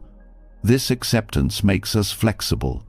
Instead of breaking under the weight of change, we bend with it. This resilience is one of the most powerful gifts of non-grasping. In daily practice, non-grasping can be cultivated through mindfulness. By observing thoughts and emotions without clinging to them, we train the mind to let go. Anger arises. We notice it without identifying as, "I am anger." Joy arises. We savor it without demanding that it last. In this way, the mind learns the rhythm of holding and releasing. Life becomes less like a battlefield of control and more like a dance of presence. The beauty of non-grasping is that it amplifies gratitude. When you know you cannot hold something forever, you cherish it more deeply. A conversation, a meal, a moment of rest, all become richer when you no longer grasp at their permanence. Instead of lamenting their passing, you appreciate their presence. This gratitude turns ordinary moments into extraordinary gifts, not because they last, but because you are awake to them while they are here. Non-grasping also heals relationships with the self. Many people cling to fixed self-images. I must always be strong. I cannot make mistakes. I must be successful. These graspings create inner conflict because life inevitably contradicts them. By practicing non-grasping, we allow ourselves to change, to evolve, to be imperfect. We stop clutching at old versions of ourselves and begin to honor the person we are becoming. This self-freedom removes the pressure of constant performance and allows genuine growth. There is also a quiet courage in non-grasping. Grasping clings because it fears emptiness. It believes that without possessions, without roles, without certainty, there will be nothing left. But non-grasping shows us that release does not leave us empty. It leaves us spacious. It opens us to new experiences, new perspectives, new forms of love. What the ego fears as loss, the heart discovers as freedom. Even small practices in daily life can cultivate this wisdom. Notice how often you grasp for control in conversations, waiting to be heard instead of truly listening. Notice how often you grasp at pleasure, prolonging it beyond its natural life. Notice how often you grasp at plans, demanding that life follow your script. Each moment of awareness is a chance to release, to soften, to practice the open hand instead of the closed fist. Non-grasping also invites us into service. When we give without clinging to recognition, our actions are pure. When we help without needing repayment, compassion flows freely. Service becomes light rather than heavy, because it is not burdened with expectations. This kind of giving nourishes both giver and receiver, creating ripples of kindness that are not chained by contracts of ownership. In times of uncertainty, non-grasping becomes even more vital. When the future is unclear, the grasping mind panics, trying to predict, control, and secure. Non-grasping does not erase uncertainty, but it teaches us to rest within it, to act where we can, to release where we cannot. This practice brings a calm strength, the ability to stand in the unknown without collapsing. Non-grasping is not the absence of love, work, or joy.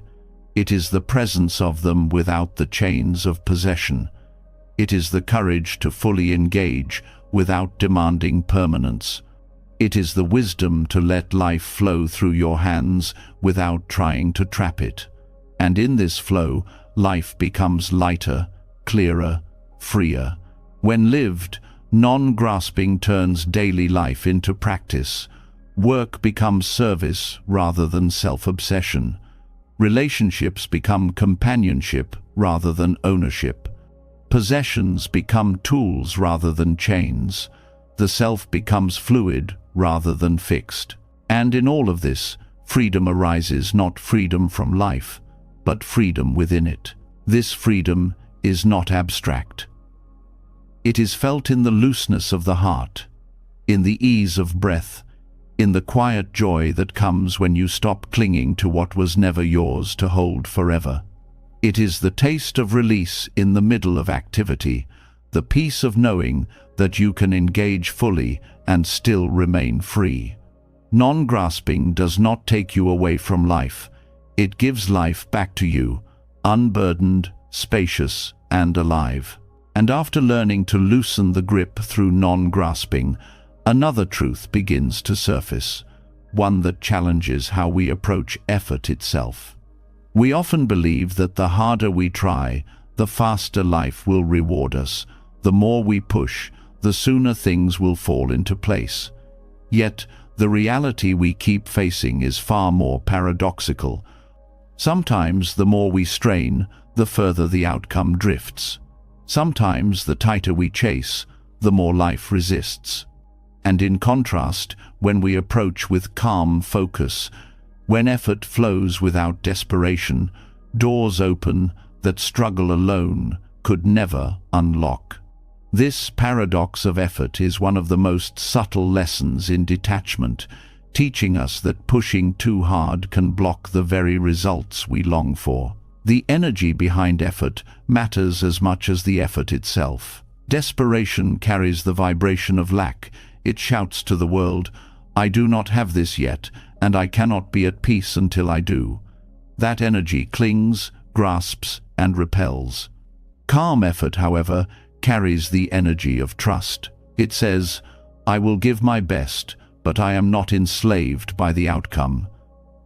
This relaxed clarity attracts alignment because it flows with life rather than against it. Both approaches may look the same on the surface: hours of work, persistence, dedication, but beneath, one is driven by fear and the other by freedom.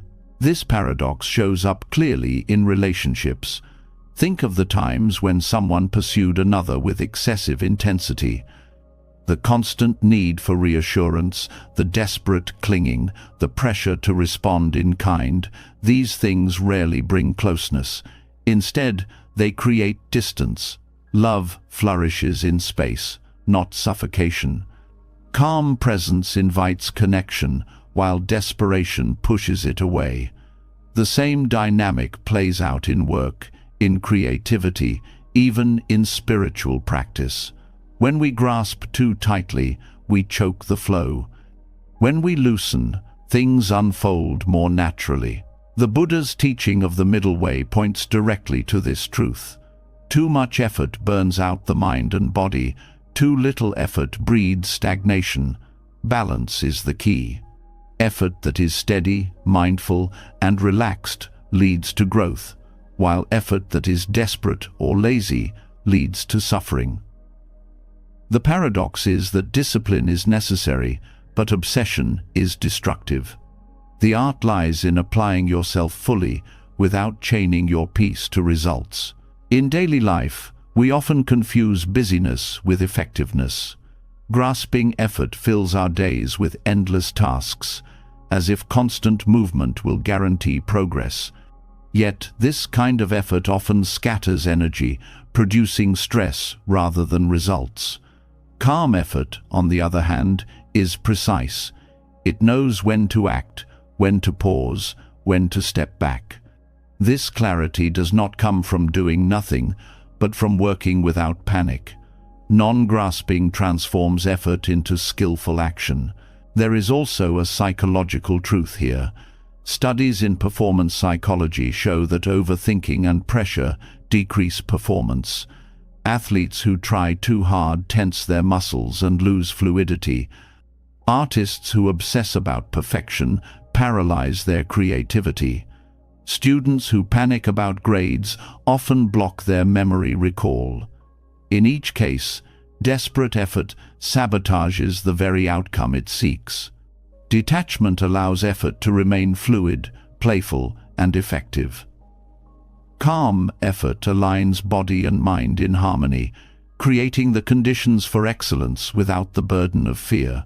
This principle is also seen in the practice of meditation. Beginners often approach meditation with the idea that they must force the mind into silence. They strain, they resist thoughts, they battle restlessness. The more they push, the noisier the mind becomes. Progress seems impossible, but when they learn to sit calmly, allowing thoughts to rise and fall without clinging, silence arrives naturally. Effort without desperation invites peace. Effort with desperation blocks it. The same principle applies to every area of life. Another layer of the paradox is that desperate effort often reveals attachment to identity.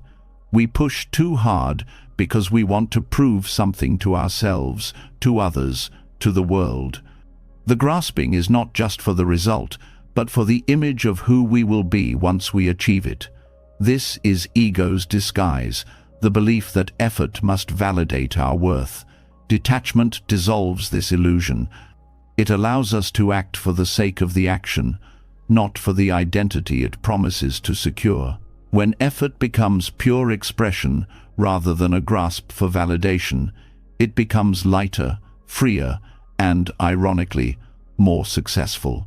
Calm effort also nurtures patience.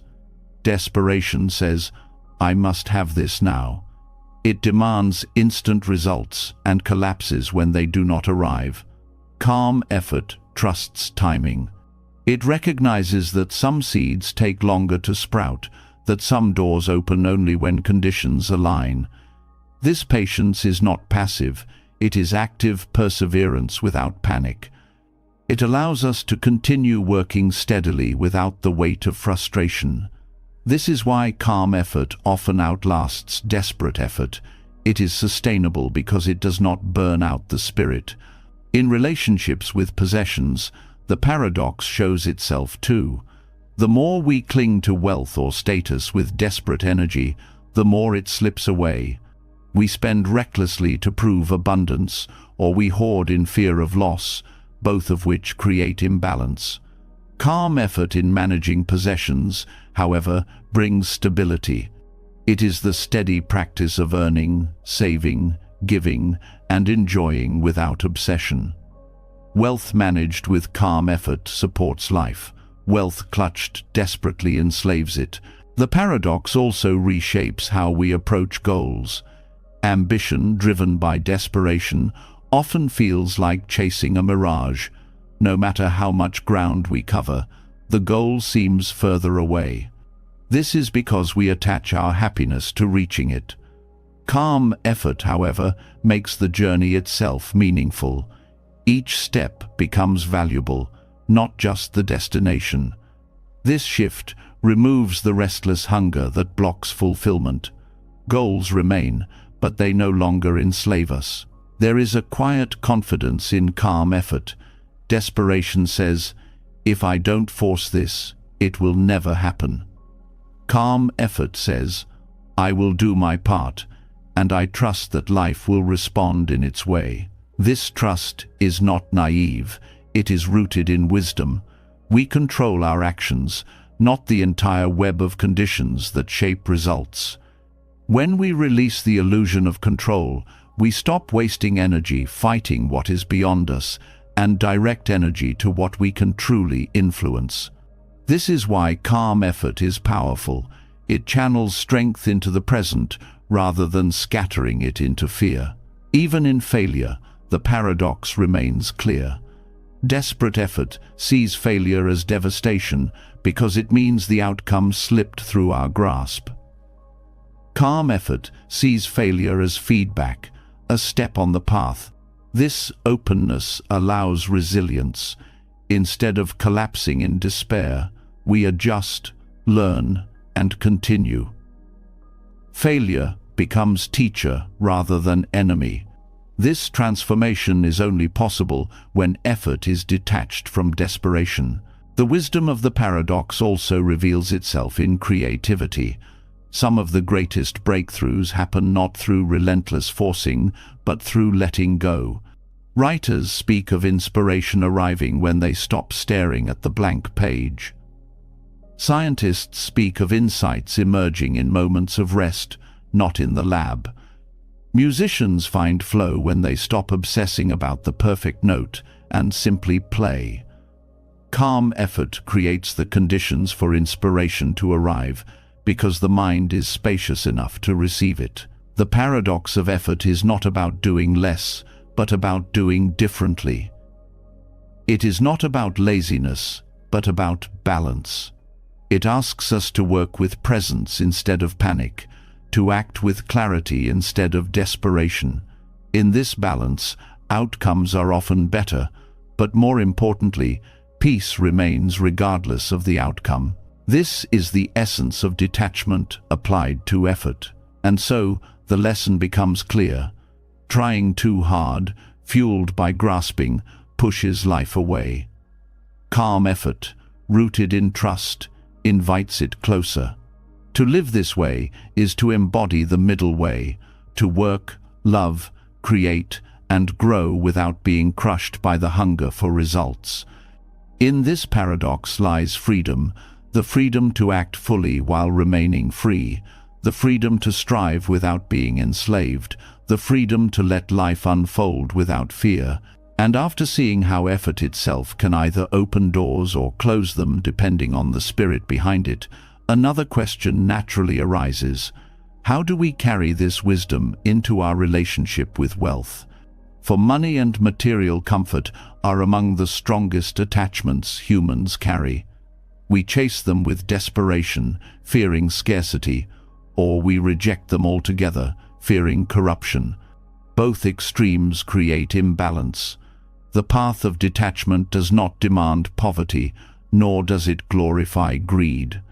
It asks for something far more subtle, to live with abundance while not being bound by it, to walk the middle path where wealth serves life rather than enslaves it. Wealth in itself is neither pure nor poisonous. It is a tool, and like all tools, its impact depends on how it is held. A knife can prepare food or harm. Fire can warm or destroy. Money can bring opportunity, or it can deepen chains. The problem is not the presence of wealth, but the clinging to it, the belief that our value and safety depend entirely on what we own. Detachment reveals that true prosperity is not measured by possessions, but by the freedom to enjoy them without fear and to release them without despair. When clinging dominates, wealth becomes a trap.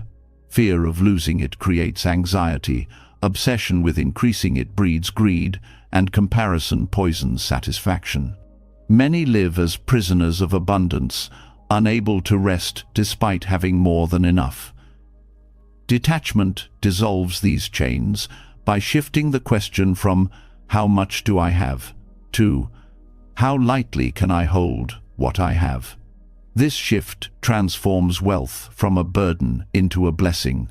The middle path asks us to cultivate wealth with awareness and to use it with wisdom. On one side lies attachment, the endless hunger for more, where no amount ever feels enough.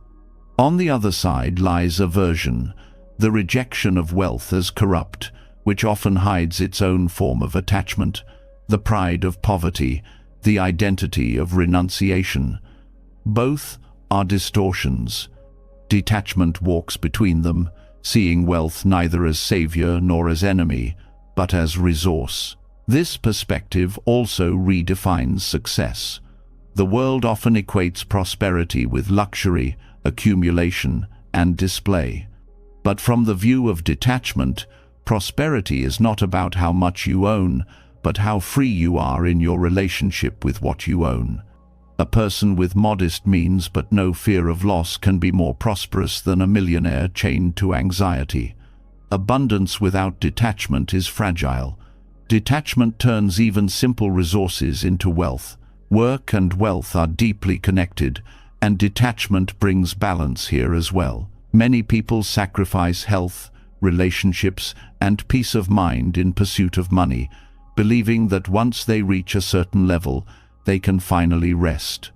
But the finish line always moves, because grasping never ends. Detachment breaks this cycle by teaching us to align work with values rather than only profit. Wealth earned with integrity and balance supports life. Wealth earned at the cost of inner peace corrodes it. This middle path also transforms generosity. When attached to wealth, giving feels like loss, a subtraction from security. But with detachment, giving feels natural, because you see wealth as flowing energy rather than fixed possession. What you release returns in forms you cannot predict, not always materially, but in joy, in connection, in freedom. Generosity born from detachment is not obligation, it is freedom expressing itself. At the same time, detachment prevents carelessness. To hold wealth lightly does not mean to waste it. Responsibility and wisdom remain essential. The middle path means enjoying without clinging and managing without hoarding. It is balance, knowing when to save, when to spend, when to share, when to let go. This balance protects us from both greed and neglect. Wealth also tests attachment to identity. Many define themselves by what they own: the car, the house, the clothing, the status. When these are threatened, self-worth collapses. Detachment removes this fragile link. It allows identity to rest on values, character, and presence rather than possessions. This shift creates stability, because external things will always change. When identity is no longer chained to wealth, true confidence grows. The middle path to prosperity also teaches contentment. Contentment is not resignation, it is the recognition that enough is already here. Without contentment, wealth is never enough, because craving always demands more. With contentment, even simple comforts become rich. This does not mean abandoning ambition or growth. It means pursuing them without the poison of restlessness. In this way, prosperity is experienced at every stage, not postponed for some distant future. Detachment also reveals that wealth is not only material. Relationships, knowledge, health, time, peace, these too are forms of wealth. A person who clings only to money while neglecting these other riches lives in poverty of spirit. A person who balances them lives abundantly, even with modest means.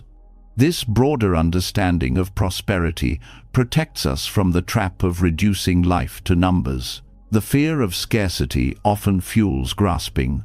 Many cling to wealth not because they love it, but because they fear losing security. Detachment dissolves this fear by reminding us of impermanence. Nothing can be fully secured, not health, not possessions, not status. But freedom comes from realizing that peace does not depend on guarantees. Detachment replaces the illusion of control with resilience, the ability to adapt no matter what comes. This resilience is the true security wealth alone can never provide. Practical application of this wisdom means asking different questions about money. Instead of, "How can I get more?" ask, "How can I use what I have well?" Instead of, "How can I protect everything?" ask, "How can I live freely with what I hold?" Instead of, "How can I outdo others?" ask, "How can my resources serve what matters most?" These shifts do not decrease prosperity, they deepen it. They align wealth with purpose rather than fear. Even in times of abundance, detachment keeps us grounded. It prevents pride, the illusion that wealth makes us superior. And in times of loss, detachment prevents despair, the illusion that wealth was our only anchor. This equanimity allows us to move through financial highs and lows with dignity. Prosperity, then, is not about constant increase, but about steady freedom. The middle path of wealth is also about relationship with desire. Desires will always arise, but detachment questions them.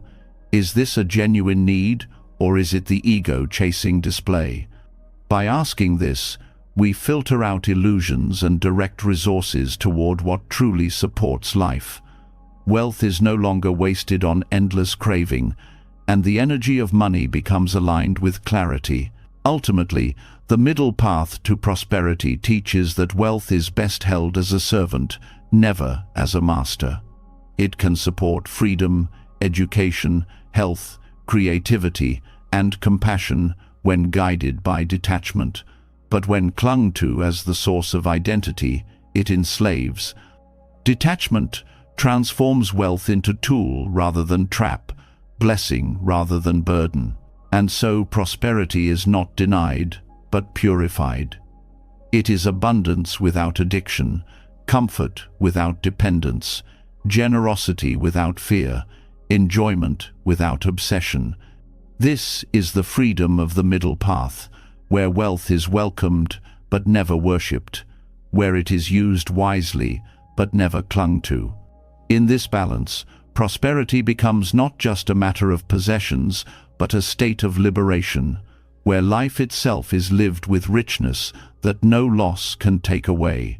And once we understand how wealth can be held lightly, serving life without enslaving it, another weight emerges into view, one that money cannot ease, one that prosperity cannot solve. It is the weight of resentment, the heaviness of wounds carried for years, the chains of anger that keep the heart from resting. We speak often of forgiveness, yet few truly know how to reach it, because we confuse forgiveness with receiving apologies or seeing justice served. But real forgiveness begins not with what others do, but with what we are willing to release. Detachment is the bridge. Without detachment, forgiveness feels impossible. With it, the heart learns to breathe again. To forgive while clinging to the demand for an apology is like waiting for rain in a desert. It may never come, and in the waiting, you remain parched. The truth is that many who hurt us will never acknowledge the harm. Some cannot, some will not, and some are no longer here to say the words we crave. If forgiveness depends on them, we remain imprisoned. Detachment dissolves this illusion. It teaches us to let go of the need for their validation. Forgiveness becomes a gift we give ourselves, not a favor we wait to receive. The same is true of justice. The heart longs for balance, for wrongs to be corrected, for wounds to be avenged. Yet life does not always bend to our idea of fairness. Some people escape accountability. Some wounds are never repaired in the way we wish. Clinging to this demand only deepens suffering. Detachment does not deny the value of justice, but it removes the illusion that peace depends on it.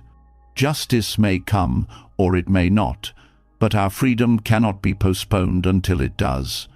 Forgiveness rooted in detachment releases this weight, choosing liberation over endless waiting. This release is not weakness. Many resist forgiveness because they believe it excuses harm or invites more of it. But detachment clarifies the truth. Forgiving does not mean forgetting, nor does it mean allowing harm to continue. It means refusing to let the wound define your life. Detachment gives you the strength to say, "This happened, it hurt, and I will not carry its poison any longer." In this way, forgiveness becomes an act of power, not surrender. Forgiveness without detachment is often shallow. We say the words but still cling inside. We release with one hand while holding tightly with the other. Detachment makes forgiveness real because it loosens the grip of expectation. It allows us to let go without conditions. And in that letting go, Space opens space for peace, for healing, for new life to grow where bitterness once lived. The heart that refuses forgiveness carries constant tension. Anger and resentment must be maintained, fed by memory and replayed again and again.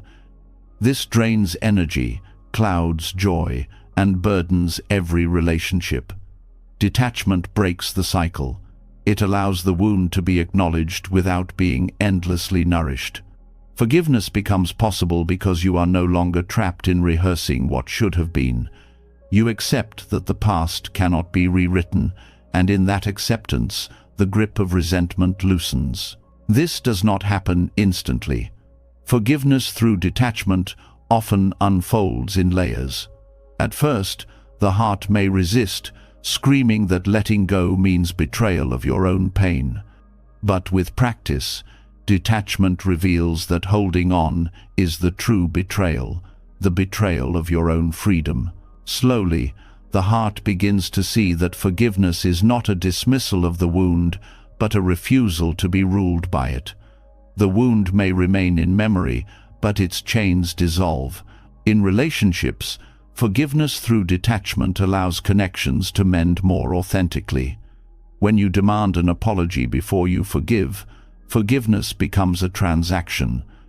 But when you release the demand, forgiveness becomes unconditional.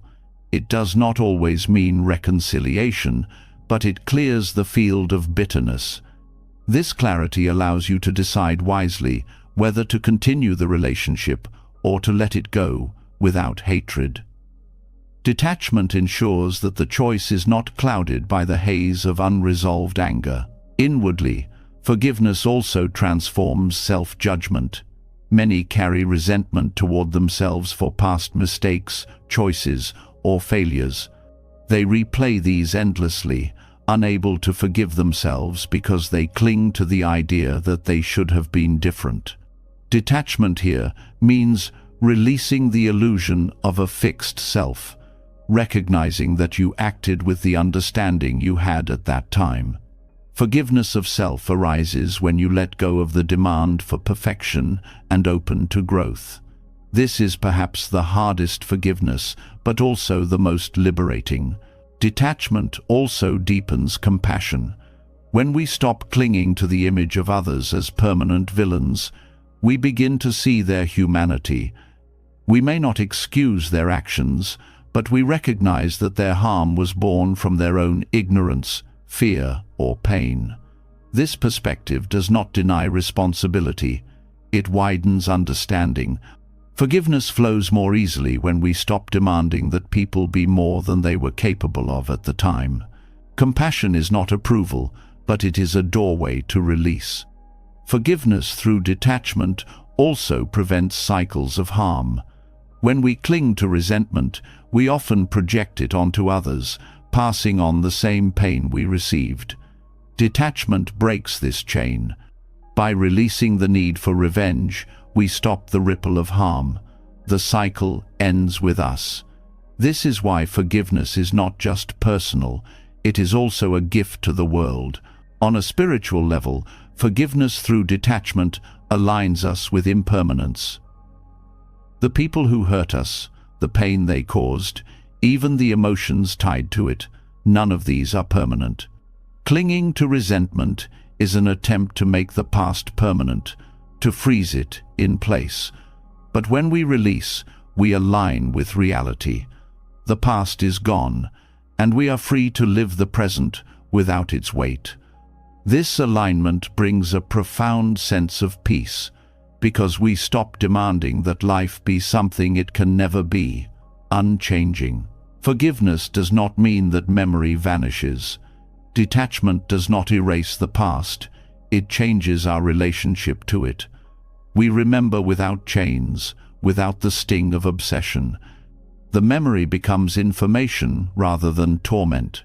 It shapes wisdom without dictating suffering.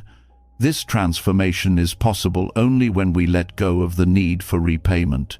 And so, the role of detachment in forgiveness is not small, it is central. Without detachment, forgiveness is a word. With it, forgiveness becomes a lived reality, a freedom that no apology or verdict could ever provide. The heart no longer waits for others to make things right. It finds its own release, its own peace, its own liberation. And in that release, forgiveness ceases to be a duty and becomes a natural expression of freedom. And after seeing how detachment frees the heart through forgiveness, another question rises that shapes how we walk through life itself. What does it mean to act with full presence, yet not cling to results? Many confuse detachment with indifference, believing it means giving half-hearted effort. But the truth is the opposite. Detachment is not about caring less. It is about caring fully for the process while letting go of the chains that bind us to the outcome. This distinction between detachment from outcome and detachment from process is subtle but powerful. To misunderstand it is to risk falling into passivity. To understand it is to unlock a way of living where every step becomes meaningful, even if the destination never arrives. When we cling to outcomes, our energy narrows into obsession. We measure each moment by how close it brings us to the goal, and in doing so, we miss the richness of the journey. A student studies only for grades, not for learning. An artist creates only for applause, not for expression. A worker labors only for promotion, not for excellence. When the outcome is delayed or denied, despair floods in, and the process itself feels wasted. Detachment breaks this illusion. It says, the process matters in itself. The outcome is uncertain, but the effort is real, alive, and transformative. This does not mean the destination is meaningless. Goals give direction, they shape our path. But the grip on the goal is what enslaves us. Detachment allows us to set intentions and move toward them without being shattered if life unfolds differently. The paradox is that by releasing obsession with outcomes, we often reach them more naturally because our energy is not drained by anxiety. Effort flows when we stop clutching at guarantees. Detachment from process, however, is a misunderstanding that must be avoided. Some think detachment means withdrawing effort, being careless, drifting passively. But this is indifference in disguise. True detachment asks for full commitment to the process.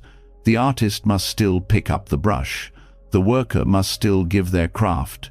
The seeker must still meditate. The parent must still nurture.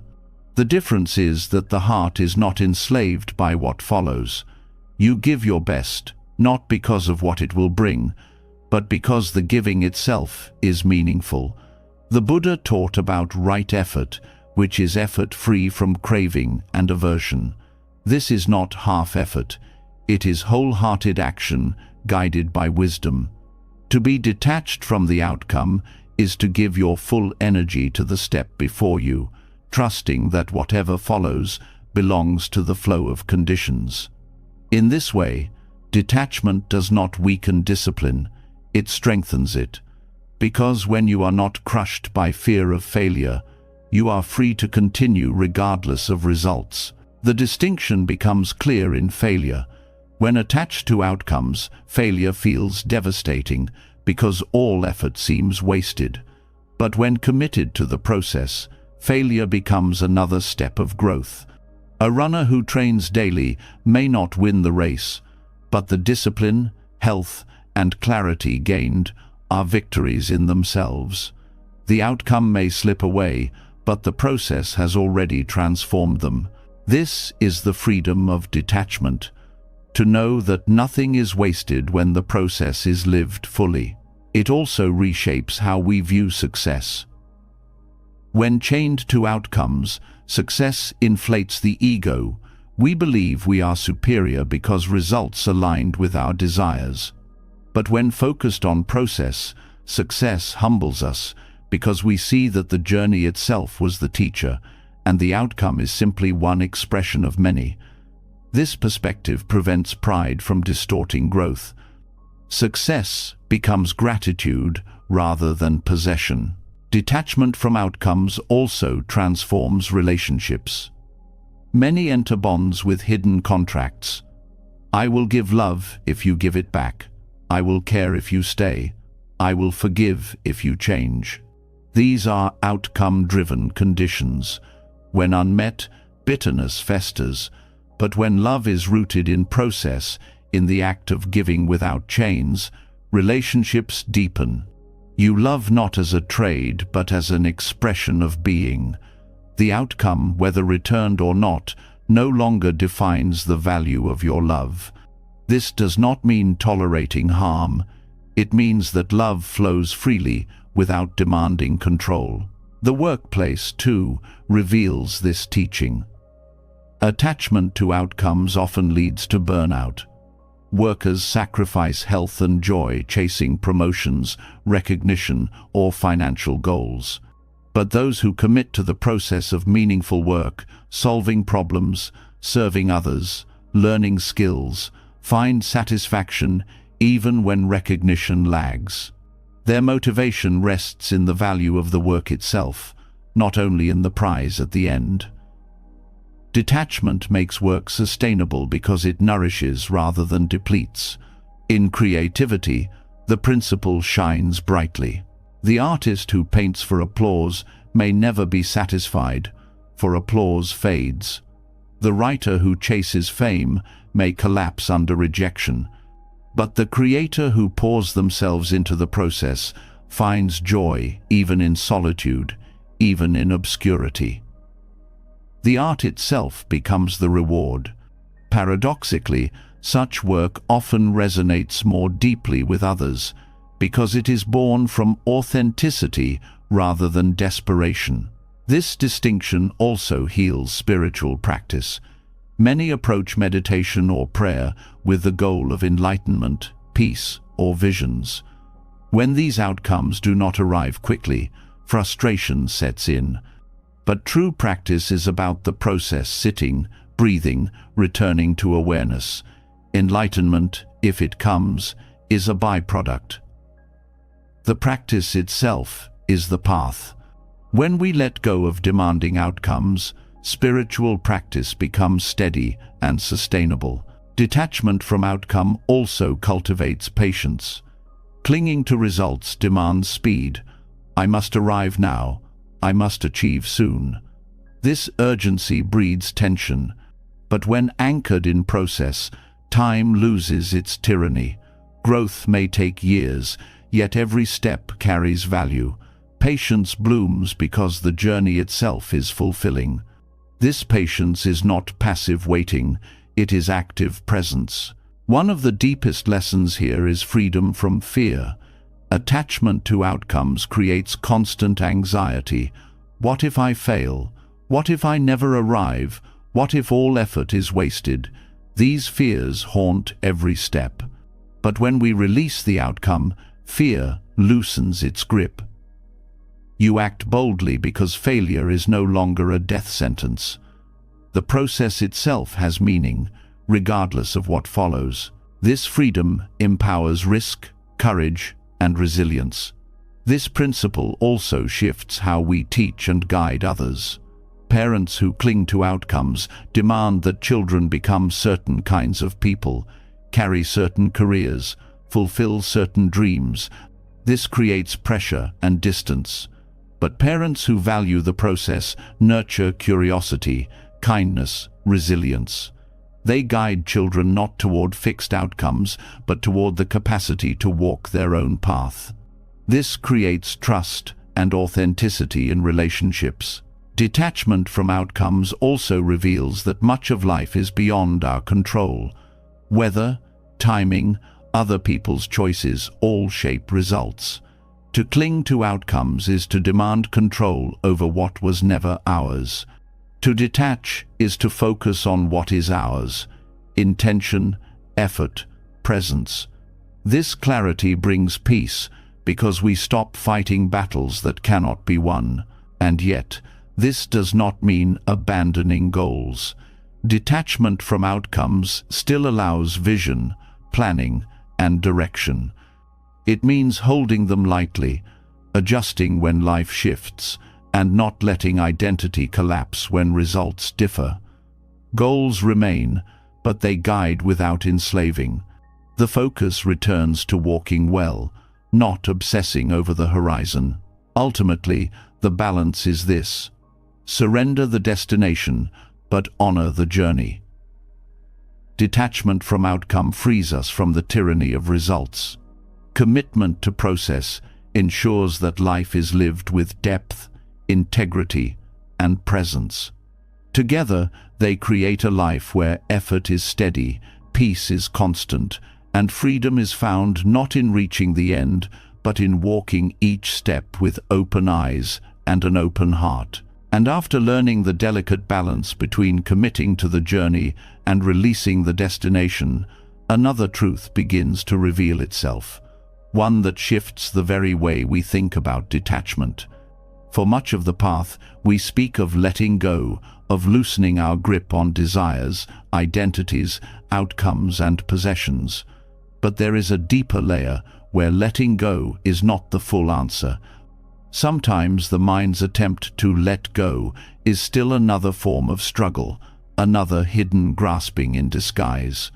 What if the practice is not about pushing things away, but simply allowing them to be?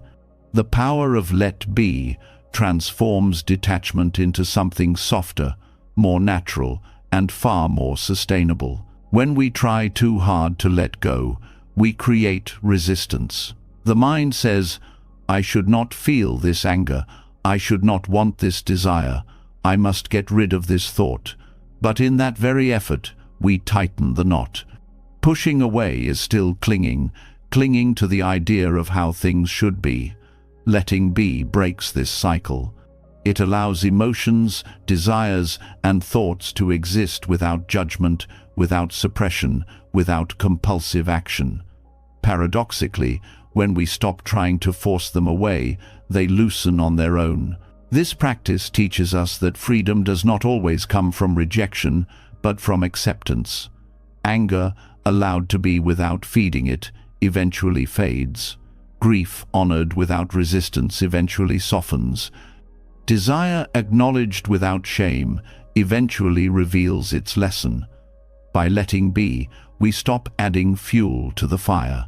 We discover that many struggles only survive because of our attempts to fight them. The power of letting be also applies to relationships.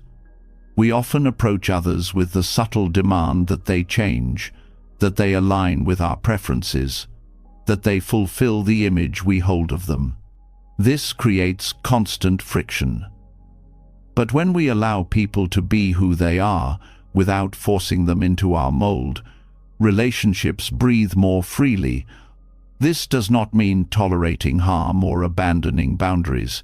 It means honoring the reality of another's being instead of clinging to an illusion. Letting be creates space for authentic connection because it removes the constant pressure of control. In daily life, letting be shows up in how we handle discomfort. Modern culture trains us to escape or fix every unpleasant feeling immediately. Loneliness, boredom, restlessness, we rush to fill the gaps with distraction. But what happens when we simply let these states be? Often, they pass like clouds, revealing deeper stillness beneath. By allowing them, we learn they are not threats but passing experiences. This shifts the relationship we have with our inner world, making us less reactive and more at peace. Letting be is also crucial in spiritual practice. Many practitioners, in their eagerness to progress, force themselves to eliminate thoughts or suppress desires. Yet this force only strengthens attachment. Real meditation is not about pushing thoughts away, but observing them as they are. To let the mind be is to see its movements clearly without interference. From this clarity, natural stillness arises. This is why masters often say the mind does not need fixing, it needs space. This approach reshapes how we understand healing. Emotional wounds do not close because we force them shut. They heal when we allow them to breathe. when we stop reopening them with resistance, when we sit with the ache without trying to erase it. Letting be turns the heart into a safe space where pain can transform naturally. It teaches us patience, reminding us that healing is not achieved by control, but by allowing time and tenderness to do their quiet work. There is also a profound humility in letting be. To let go often feels like an achievement, something we do, something we succeed at. But letting be is less about doing and more about surrendering control. It acknowledges that life is larger than our will, that some things cannot be pushed away, only allowed. This humility opens us to grace, to the unfolding of life beyond our demands. The practice also reveals the difference between repression and release. Repression is when we shove something down, pretending it does not exist. Release is when we allow it to exist without binding ourselves to it. Letting be avoids the trap of repression by inviting full awareness. Nothing is denied, nothing is hidden, nothing is forced. In that openness, the grip naturally loosens. Letting be does not mean passivity. It does not mean refusing to act when action is needed. It means acting from clarity rather than compulsion. For example, if anger arises, letting be does not mean lashing out or ignoring it. It means observing the anger, acknowledging its presence, and then choosing a response rather than reacting blindly. This space between impulse and response is where freedom lives. Even in the face of uncertainty, letting be brings peace. Life's unpredictability often drives us into endless planning, worrying, and controlling, yet much of what we fear cannot be managed by effort alone. Letting be does not solve uncertainty, but it transforms our relationship to it. Instead of fighting the unknown, we rest within it. This is not resignation but acceptance, the courage to live fully without needing absolute control. This principle extends to how we relate to the world itself. So much conflict arises because we refuse to let the world be what it is. We demand that politics align with our ideals, that society move at our pace, that nature follow our conveniences. While action is necessary for change, suffering multiplies when we believe the world must conform perfectly to our will. Letting be allows us to act wisely without drowning in frustration. It helps us hold the tension between engagement and acceptance. The beauty of letting be is that it dissolves the constant inner battle. Life does not need to be resisted at every turn. We can allow the flow of joy and sorrow, of gain and loss, of clarity and confusion. This openness does not weaken us, it makes us resilient. Because when we stop resisting what is, we stop being broken by it. We bend, we adapt, we endure, and so letting be becomes a deeper expression of detachment. Letting go loosens the grip on what we hold. Letting be releases the struggle with what already is. Together, they form a complete freedom, freedom from clutching at the future and freedom from fighting the present. This freedom is not abstract. It is lived in every breath, every thought, every relationship. To let be is to walk through life with open hands and an open heart. It is to allow things to arise and pass without chains. It is to recognize that peace does not come from forcing life into shape, but from allowing it to show itself as it is. And in this allowing, we find the quiet strength that no storm can shake. And after seeing the freedom that comes from letting things be, instead of constantly forcing them away, we now arrive at one of the most hidden and uncomfortable truths on the path. Sometimes it is not the joy we cling to, not the possessions, not even the people, but our pain itself. As strange as it sounds, many carry suffering like a badge, holding it close because it gives them identity, meaning, or familiarity. To let it go feels like losing a part of who they are. Emotional attachment to suffering is one of the most powerful chains because unlike wealth, relationships, or desires, pain disguises itself as truth. Suffering becomes identity when we repeat its story until it defines us. A heartbreak becomes "I am unlovable." A failure becomes "I am worthless." A betrayal becomes "I am always a victim." These stories are not just memories, they become the foundation of self-image. And once the mind accepts them as identity, it clings, even when the clinging hurts. Why? Because identity, no matter how painful, feels safer than emptiness. Better to be someone wounded than to face the unknown of who we are without the wound. This attachment to suffering also arises from familiarity. Pain repeated becomes strangely comfortable. The mind learns its contours, its rhythm, its weight. Joy feels unfamiliar, even threatening, because it does not fit the story we have built. And so, when moments of peace or happiness arise, they are dismissed quickly. This won't last. This isn't me. The suffering, though heavy, feels like home. To detach from it requires stepping into unfamiliar territory, which the mind resists. There is also the subtle reward of suffering. It can draw sympathy, attention, or care from others. Without realizing it, people cling to pain because it brings validation. To let go of suffering feels like losing the attention it draws. Yet this is a fragile comfort, because it depends on others continuing to feed the wound. Detachment teaches us to seek deeper freedom, peace that does not require being seen as broken. On another level, attachment to suffering comes from fear of responsibility. If we release our pain, we can no longer explain away inaction or avoidance. Clinging to wounds becomes an excuse. I cannot change because I am damaged. I cannot grow because I was hurt. The suffering becomes both prison and shield. Detachment challenges this shield, asking us to face life without excuses, which can feel terrifying but is the only path to freedom. The Buddhist teaching of the second arrow points directly to this dynamic. The first arrow is life's unavoidable pain, loss, illness, disappointment. The second arrow is what we add, the identity, the story, the resistance.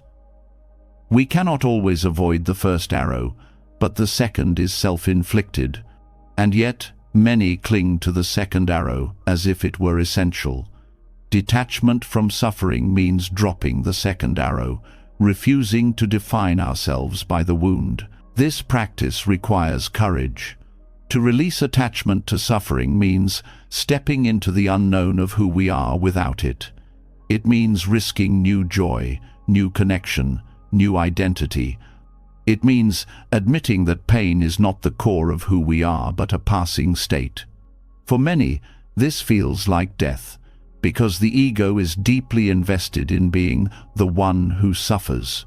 Yet when we take the leap, we discover that beneath suffering lies a self not broken but whole, not defined by wounds, but by awareness itself.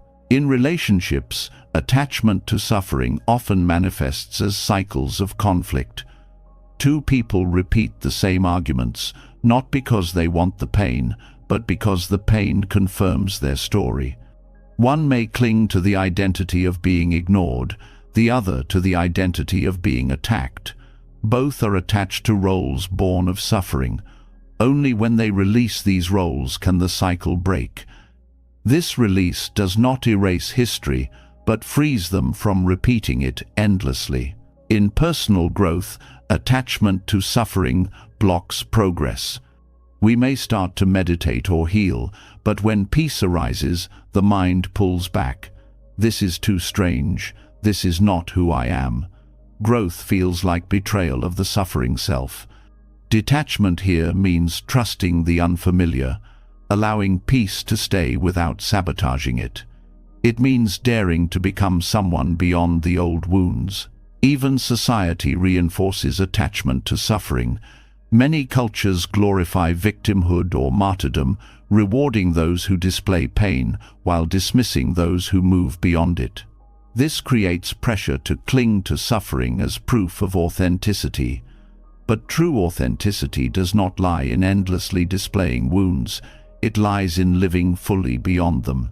Detachment invites us to honor pain without turning it into identity. Healing becomes possible when we let suffering be what it is, an experience, not a definition. This means sitting with pain without weaving it into the story of me. Grief is grief, anger is anger, fear is fear. They are real, but they are not the whole of existence. By allowing them to flow without attaching identity, they soften naturally. The grip weakens, not through force, but through recognition. This practice also deepens compassion. When we see how much we cling to our own pain, we recognize how others do the same. We stop judging people for being stuck and begin to understand the invisible chains that bind them. Compassion flows, not in pity, but in shared humanity. We know what it means to be attached to suffering, and we know the courage it takes to release it. Detachment from suffering does not mean denial. It does not mean pretending pain never happened. It means refusing to make pain the center of identity. It means honoring the wound without building a home inside it. This distinction is vital. Denial buries pain. Detachment frees it. One hides, the other releases. The deepest freedom comes when we see suffering not as self, but as teacher. Each wound shows us where we cling, where we resist, where we fear. If we meet suffering with awareness instead of identity, it transforms into wisdom. The heartbreak teaches impermanence. The failure teaches humility. The betrayal teaches discernment. Pain loses its grip because it no longer defines, it guides. And so, emotional attachment to suffering is not weakness, but misunderstanding. We cling because we mistake pain for identity, familiarity, or safety. But suffering is none of these. It is a visitor, not a home. To detach from it is to step into life beyond the wound. Life defined not by scars but by presence. This freedom does not erase the past, but redeems it, turning pain into strength and wounds into wisdom. When we stop clinging to suffering, we do not lose ourselves, we finally meet ourselves. Not the self built from wounds and stories, but the self that was always here, vast, whole, and free. And after uncovering how people sometimes cling to suffering as if it were their very identity, the next step is to see how the same pattern plays out in one of the most beautiful expressions of human life: creativity. Just as we hold on to pain because it defines us, we often hold on to recognition because it validates us. Artists, writers, musicians, creators of every kind can become prisoners of praise, slaves to approval, or paralyzed by fear of judgment. Yet creativity in its purest form does not bloom from applause, but from freedom. Detachment here is not about rejecting art or abandoning ambition. It is about releasing the need for recognition so that the creative spirit can breathe fully. When creativity is tied to recognition, every brushstroke, every word, every performance carries the weight of expectation. The mind whispers, "Will they like it? Will it be good enough? Will this prove my worth?" In that space, art becomes calculation, not expression. The fear of rejection blocks risk-taking, and the hunger for applause drains joy from the process. Detachment dissolves this pressure. It allows creation to arise for its own sake, not for the reactions it might provoke. The artist is no longer bound by the audience, but liberated by the act itself. This liberation does not mean the artist refuses recognition. Recognition may still come, and when it does, it can be appreciated. But it is no longer the fuel, no longer the measure of value. Detachment means that whether the work is praised, ignored, or criticized, the act of creating remains whole. This steadiness allows the artist to continue, to explore, to evolve, without being trapped by external judgment. The greatest works often emerge when creators detach from outcome. Many masterpieces were dismissed in their time, only to be celebrated generations later. If the artists had tied their worth to immediate recognition, their work might never have survived. Detachment protects creativity from the short-sightedness of society. It reminds the artist that value is not always visible in the present, and that the true purpose of creation is not applause, but authenticity. Creativity flourishes in play, experimentation, and risk. But when recognition dominates, risk feels dangerous. The artist sticks to what is safe, what sells, what pleases. Innovation dies in the grip of attachment. Detachment revives it. When the fear of failure no longer rules, the creator dares to explore new forms, to make mistakes, to wander into the unknown. And in that exploration, true originality is born. This principle applies not only to art, but to every form of creativity, problem-solving, innovation, leadership, even daily living. When we detach from recognition, we stop censoring ourselves to fit expectations. We allow fresh ideas to flow, unfiltered by fear. Detachment does not limit creativity. It expands it by removing the chains of judgment. There is also a deeper spiritual truth here. Creation itself is an act of life flowing through us. When we cling to recognition, we claim ownership of that flow, insisting it proves something about us. But in reality, creativity is less about control and more about openness. The artist does not invent beauty but channels it. The musician does not own the melody but receives it. Detachment honors this flow, allowing it to move freely without being suffocated by ego. This does not mean that skill, discipline, or refinement are unimportant. Detachment is not carelessness. It means practicing and honing craft with devotion, but without enslaving the heart to applause. Discipline and freedom walk together. The detached creator works tirelessly, not to impress, but to bring truth into form. Recognition, if it comes, is secondary. Detachment also protects the creator from despair. Recognition is fickle. Tastes change, trends fade, audiences shift. If value is tied to these unstable measures, the artist's spirit rises and falls with every review. But when value rests in the act of creation itself, the spirit remains steady. Criticism becomes feedback rather than devastation. Success becomes encouragement rather than addiction. This resilience sustains creativity for a lifetime. The power of detachment also transforms collaboration. When ego clings to recognition, collaboration becomes competition. Who gets credit, whose idea dominates. Detachment dissolves this hunger. The focus shifts from ownership to shared creation, from mine to ours.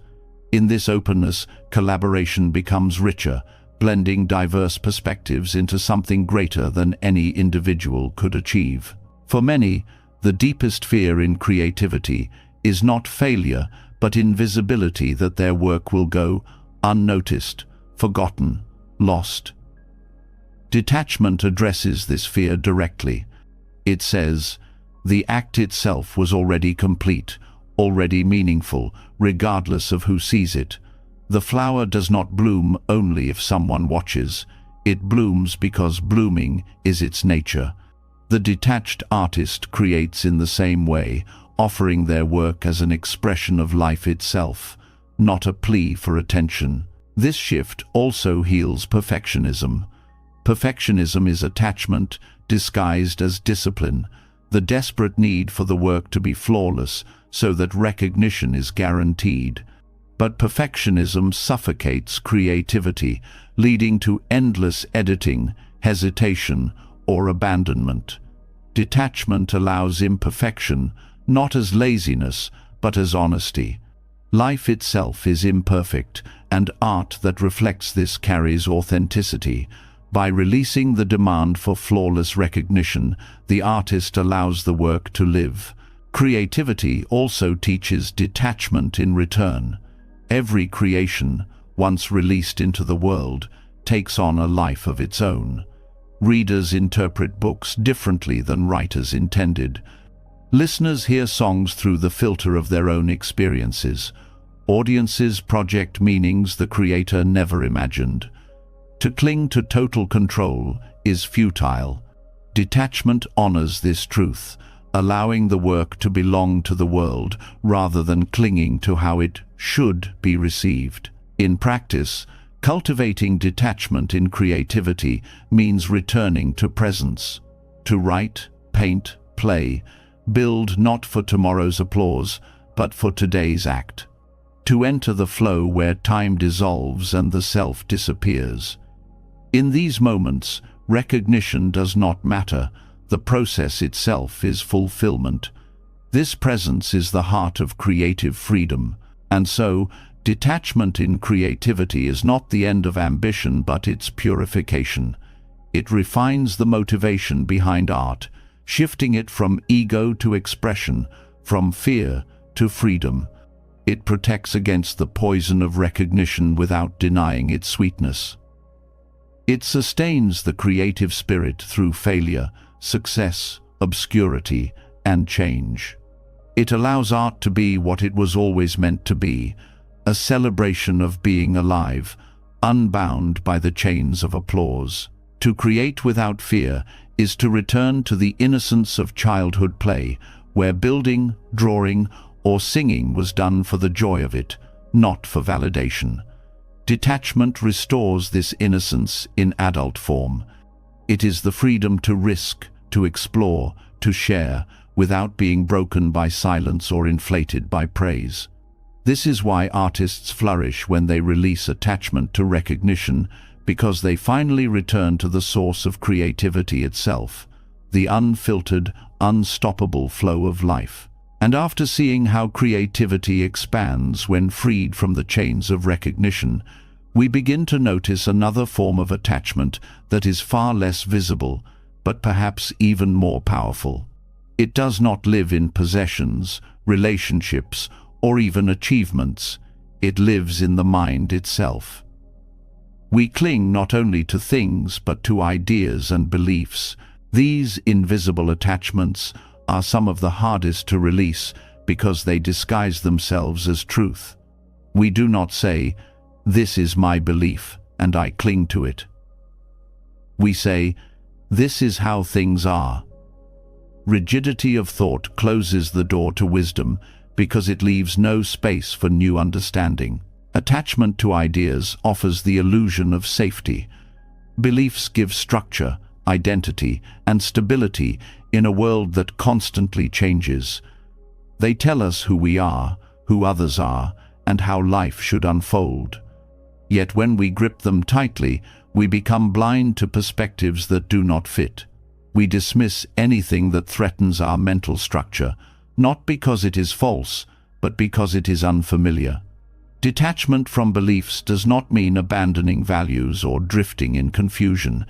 It means holding our thoughts lightly, with openness to growth, knowing that wisdom requires flexibility. Rigid attachment to ideas creates conflict, both within and without. When the mind insists on being right, every disagreement becomes a threat. Conversations turn into battles, relationships fracture, communities divide. This is not caused by the diversity of beliefs, but by the clinging to them.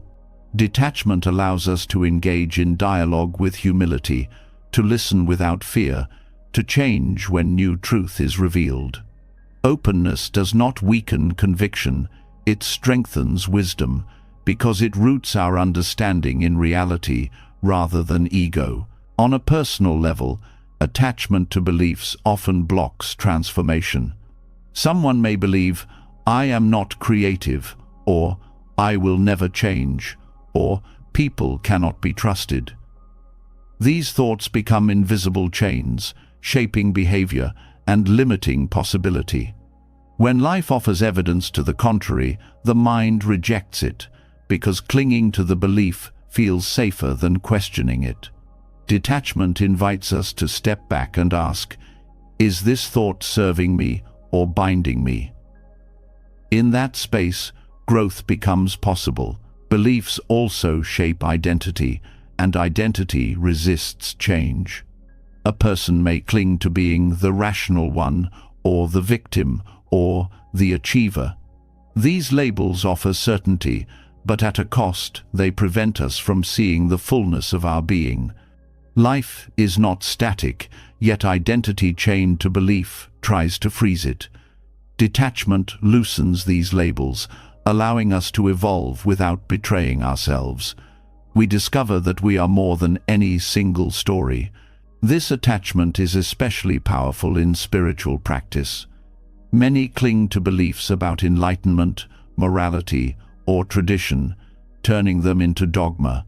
They follow the form but miss the essence. The Buddha himself warned against clinging, even to his own teachings, comparing them to a raft used to cross a river necessary for the crossing, but not to be carried forever. Detachment from beliefs means using them as guides, not prisons. Wisdom arises not from memorizing doctrines, but from direct experience. The danger of rigid belief is that it narrows perception. We see only what confirms our view and dismiss what challenges it. Psychologists call this confirmation bias, but Buddhism recognized it centuries ago as grasping at views. This grasping blinds us to reality. Detachment frees us to see more clearly, because we are no longer filtering life through the demand that it fit our ideas. We meet life as it is, not as we insist it must be. In relationships, attachment to ideas fuels misunderstanding.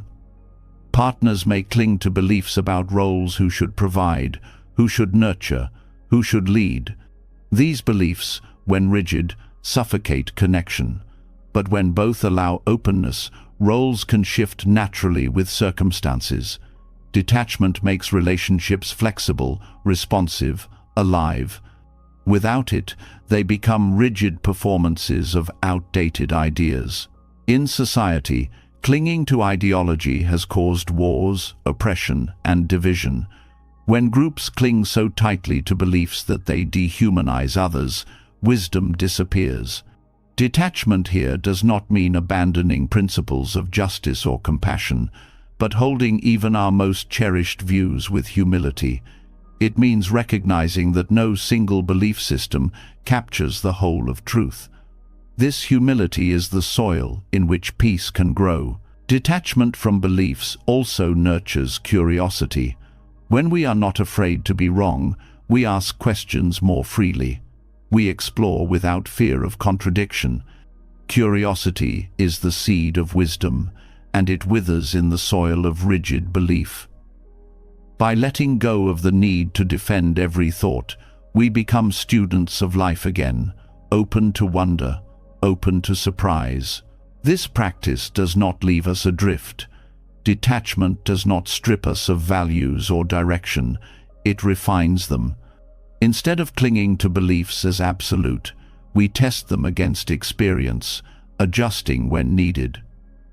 This flexibility makes our values more resilient, because they are rooted in reality rather than dogma. Detachment does not weaken our foundation, it makes it adaptable. On an inner level, letting go of rigid beliefs brings peace. Defending ideas is exhausting. The constant need to prove, argue, or protect drains the spirit. When we release this compulsion, we find spaciousness. We can still hold views, but we do not carry them like shields. We rest more easily, knowing that truth is vast and we do not need to control it. Even in creativity, detachment from beliefs plays a role. When an artist clings to the belief that art must look a certain way, their work stagnates. When a writer clings to rules too tightly, their voice weakens. Detachment allows new forms, new visions, new truths to emerge. Beliefs may guide technique, but openness allows evolution. And so, invisible attachments to ideas and beliefs may be some of the strongest chains we carry, precisely because they are hidden. They shape how we see, how we act, how we love, and how we suffer. To loosen them is to reclaim freedom, not freedom from thought, but freedom from rigidity. It is to live with beliefs as companions rather than masters, guides rather than prisons. In this freedom, wisdom emerges. Because wisdom does not arise from defending what we already know. It arises from openness, from humility, from the courage to say, perhaps there is more. Detachment from beliefs does not empty the mind, it clears space for truth to enter. And in that space, wisdom unfolds naturally, like light entering a room once clutter has been cleared away. And after uncovering how invisible attachments to beliefs quietly shape and limit our freedom, the path invites us to look outward, to a teacher that has been beside us all along, yet often goes unnoticed. Where the human mind clings, nature releases. Where we fight against change, nature moves in rhythm with it. Among the most powerful teachers in this silent school are the trees. They live without rush, without resistance, and without clinging. Through their seasonal cycles, they show us what it means to embrace impermanence, to let go not as a loss, but as a natural part of life. When autumn arrives, the tree does not resist. It does not fight to keep its leaves, even though they have defined its beauty all summer long. It releases them, one by one, with no complaint, no bargaining, no fear. And in that release, the tree does not become empty. It prepares itself for rest, for renewal, for another spring. This rhythm reveals what detachment truly looks like. To let go is not to die inside, but to honor the cycle of change. Humans, unlike trees, cling desperately to seasons of life. We hold on to youth, to relationships, to roles, to successes long past their time. When life asks us to release, we resist, and the resistance multiplies suffering. The tree shows another way. It teaches that every season has its gift: growth, flowering, harvest, shedding, and rest. None is superior, all are necessary. When we align with this truth, impermanence no longer terrifies us. It becomes the pulse of life itself. The lesson of the tree extends beyond seasons into every part of existence. The way branches bend in storms shows resilience born of surrender. Trees do not break by resisting every gust. They sway, they yield, they move with the wind. This is the essence of detachment. To cling rigidly is to snap. To bend is to survive. Human life, filled with unexpected storms, asks the same wisdom. Release the illusion of control, flow with change, and strength will reveal itself. Even the roots of a tree carry wisdom. They sink deep into the earth, unseen, supporting growth above. In the same way, when we detach from surface illusions, wealth, status, appearance, we discover deeper roots of being, values, presence, awareness. Detachment is not emptiness, but depth. Just as the tree draws nourishment from below while shedding what is no longer needed above, we too can let go of outer clinging while grounding ourselves in what sustains. Trees also embody patience. They do not rush spring, nor resist winter. They trust the timing of nature, knowing that fruit ripens only when conditions align. Humans often struggle here, demanding results on our schedule, refusing to wait. The tree teaches surrender to timing, a form of detachment that brings peace. By trusting the rhythm of life, we waste less energy in resistance and discover calm even in waiting. The cycle of shedding also teaches that loss is not the end, but the beginning of renewal. The leaves that fall enrich the soil, feeding new life. Nothing is wasted. In the same way, when we let go of attachments, the very act of release nourishes growth. A failed relationship, a lost opportunity, an old identity, each, when released, fertilizes the ground for new possibilities. Detachment is not sterile, it is fertile. Observing nature also dissolves the illusion of permanence. Mountains crumble, rivers shift, skies change, forests rise and fall. The tree is never the same from one season to the next, nor are we.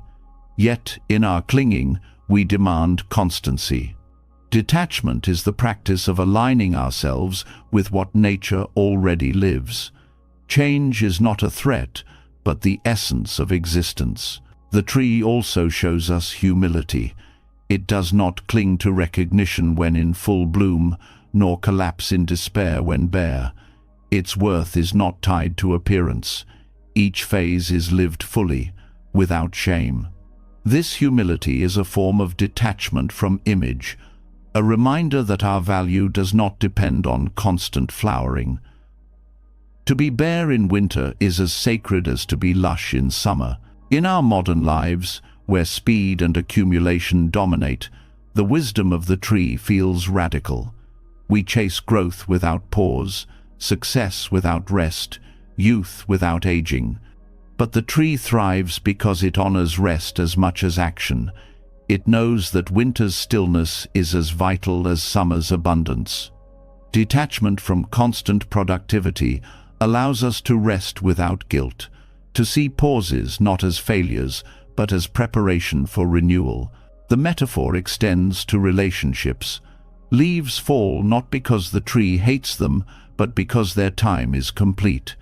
In the same way, people and roles leave our lives. To cling to them is to resist the natural flow. Detachment does not mean coldness, it means honoring what was while allowing its departure. In this release, space is made for new connections, just as bare branches prepare for new leaves. The wisdom of nature also challenges our obsession with control. We prune, manage, and manipulate, yet nature thrives most when allowed to flow. The tree does not command the sun, demand the rain, or order the seasons. It receives, adapts, and continues. Detachment invites us to live the same way, to stop commanding life to obey us and instead align with its currents. In this surrender lies strength. Even decay is a lesson. The fallen tree nourishes the forest, becoming soil for new growth. Death itself is part of the cycle. We resist this truth fiercely, clinging to permanence, fearing endings. But nature shows that endings feed beginnings, that loss is never final but part of transformation. Detachment from the illusion of eternal possession allows us to meet death in small and large forms with grace rather than terror. To live like the tree is to embody impermanence with dignity, to grow when it is time, to release when it is time, to rest when it is time, to let each season unfold without demanding it stay forever. This is not weakness but wisdom. It is the natural rhythm of detachment, lived not as theory but as being. And so, the tree's way of letting go is not about abandonment but about flow. It is not about indifference but about harmony. It is not about losing but about transforming. In learning from nature, we remember what the mind forgets, that life is not a straight line but a cycle, and that freedom comes not from fighting the cycle, but from moving with it. In this way, every leaf that falls, every storm that passes, every winter that deepens becomes not a threat, but a teacher, reminding us that impermanence is not the enemy, it is the path to peace. And after learning from the trees how to honor cycles of growth and release, another form of letting go calls us deeper inward, one that hides not in possessions, not in relationships, not even in beliefs, but in the very heart of our spiritual journey. For many seekers, the path brings moments of light, visions, bliss, flashes of clarity, and mystical states that feel like touching eternity itself. These moments can be beautiful, but they are also dangerous when clung to. The mind, hungry for permanence, tries to trap them, to repeat them, to build identity around them. Yet the very grasping that holds on to spiritual highs is the same grasping that blocks awakening. True freedom asks us to be detached even from the most sacred experiences. Visions and mystical states often feel like proof, evidence that we are progressing, that we are special, that enlightenment is near.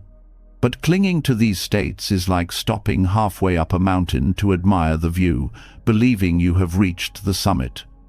The beauty is real, but it is not the end. Detachment teaches us to honor these experiences without being enslaved by them. They are signposts, not destinations. Bliss in meditation is a common trap. When the mind enters stillness, waves of peace and joy can arise, so profound they feel like arrival. But attachment to bliss creates suffering the moment it fades. The seeker begins to chase the state, to force it, to compare every session to the one where bliss appeared. This craving pulls the mind out of presence, away from awakening, into obsession. Detachment allows us to receive bliss with gratitude and let it pass without grief. The experience becomes nourishment rather than chain. Visions, too, can mislead. Mystical imagery, lights, voices, or powerful sensations may arise in practice.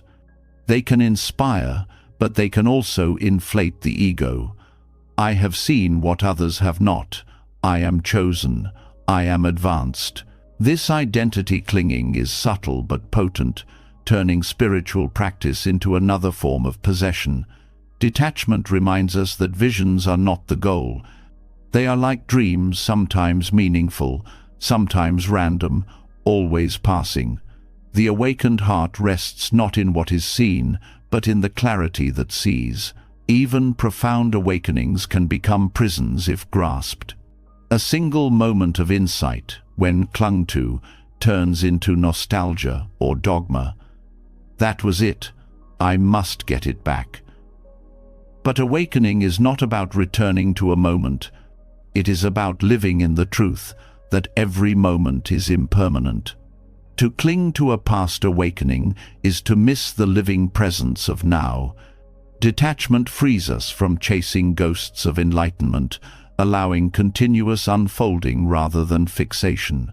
The Buddha himself warned against attachment to jhana states, deep absorptions of meditation filled with bliss, clarity, or spaciousness. He recognized their beauty but taught that they are not the final liberation. To cling to them is to remain bound, intoxicated by temporary pleasure. Detachment invites us to use these states as supports, but not as ends. They strengthen the mind, but they must also be released. This principle teaches humility. The ego can hijack spiritual experiences, claiming them as proof of superiority. But detachment strips away this pride. It reminds us that mystical states are gifts, not achievements. They are conditions that arise and pass like everything else. To hold them lightly is to remain grounded, humble, and open. Detachment from spiritual highs also protects us from despair. When seekers cling to past experiences, their absence creates doubt. Why can't I get back to that state? Have I lost my path? This doubt corrodes practice. Detachment removes the comparison. Each session, each prayer, each moment stands on its own, valuable not because it recreates the past, but because it is lived fully now. It also prevents dependency. Some chase altered states through techniques, rituals, or substances, believing these are the essence of spirituality. But dependency enslaves rather than frees. Detachment teaches that true awakening is not bound to any condition. It is the awareness present before, during, and after every state. Mystical experiences may come and go, but awareness remains. To rest in that awareness is the heart of freedom. Detachment does not mean dismissing these experiences. It means receiving them with gratitude and letting them go without clutching. It is the balance between honoring and releasing. In this way, every vision, every blissful state, every insight becomes a stepping stone rather than a stumbling block. They enrich the path without defining it. This practice deepens wisdom. When we are not blinded by the glow of mystical states, we begin to see the ordinary as sacred. The sound of the wind, the rhythm of breath, the kindness of a smile, these simple realities reveal, awakening more steadily than fleeting ecstasies. Detachment frees us from chasing fireworks so that we can rest in the quiet light of daily life. In relationships, this wisdom prevents spiritual arrogance. Those who cling to mystical experiences often create distance, seeing themselves as above others. But detachment brings equality. It reminds us that every person walks their own path, that spiritual worth is not measured by visions, but by compassion lived daily. This humility nurtures connection rather than separation. Detachment from spiritual experiences also sustains practice over the long term. Without detachment, the ups and downs of mystical states create instability. With detachment, practice becomes steady, like a river flowing regardless of weather. The seeker remains present, committed, and free from the roller coaster of craving and disappointment. And so, non-attachment to spiritual experiences is one of the most profound forms of freedom. It asks us to release even the most beautiful states, to see them as passing, to refuse to build identity around them. In this release, the path becomes clear. Awakening is not found in clinging to light, bliss, or visions, but in the awareness that holds all states without attachment. This awareness cannot be lost, because it was never dependent on experience. It is the very ground of being itself. And after seeing how even the most luminous spiritual experiences must be held lightly, the question deepens: what kind of strength does it take to release something we once thought defined our awakening? For many, detachment is misunderstood as weakness, as if letting go were an act of avoidance, a turning away from life, a refusal to engage. But the truth is the opposite. Detachment is not escape, it is courage. It takes immense strength to face reality as it is, to unclench the fists of attachment, to release what the heart desperately wants to keep. Letting go is not for the faint of heart. It is an act of bravery that opens the way to true freedom. The courage of detachment begins with honesty. It takes strength to admit when something has ended, when a relationship has run its course, when a chapter of life is closing. The mind prefers denial, spinning stories of maybe it will last or maybe it will return. Clinging feels easier because it delays grief. But to let go is to confront the truth head-on, to allow ourselves to feel the ache of impermanence without numbing or pretending. This is not escape. It is the raw courage of presence. It also requires strength to release identities we have outgrown. To detach from an old version of ourselves means stepping into the unknown. We often cling to labels: successful, needed, spiritual, strong, because they shield us from uncertainty. But life keeps asking us to evolve. The courage of detachment is the willingness to shed these skins and trust that who we are becoming is not a loss, but a continuation. Escape avoids growth. Courage embraces it. Letting go of resentment is another form of bravery. Anger can feel powerful, bitterness can feel protective, and holding a grudge can seem safer than opening to forgiveness. To detach from these emotions feels vulnerable, almost like surrendering a weapon. But courage is not in holding the blade, it is in laying it down. It is the strength to choose peace over the illusion of power. This choice requires more fortitude than clinging ever could. Detachment also demands courage in love. To love deeply without grasping, to cherish someone while honoring their freedom, to let them walk their path, even when it diverges from ours. This is not avoidance. It is the strength to love without possession.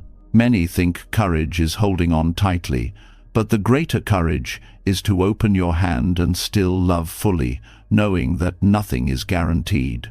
In work and ambition, detachment asks us to pour effort into the process without chaining our worth to the result. It is easy to avoid risk, to escape failure by never trying. But it takes courage to act wholeheartedly, knowing that outcomes may not align with desire. Courage is not in guaranteeing success, but in remaining free, whether success arrives or not. To detach from results is to embrace uncertainty with strength rather than hide from it. Even in grief, detachment reveals itself as courage. To lose someone or something precious and still choose to keep living, still choose to keep loving, is perhaps the bravest act of all.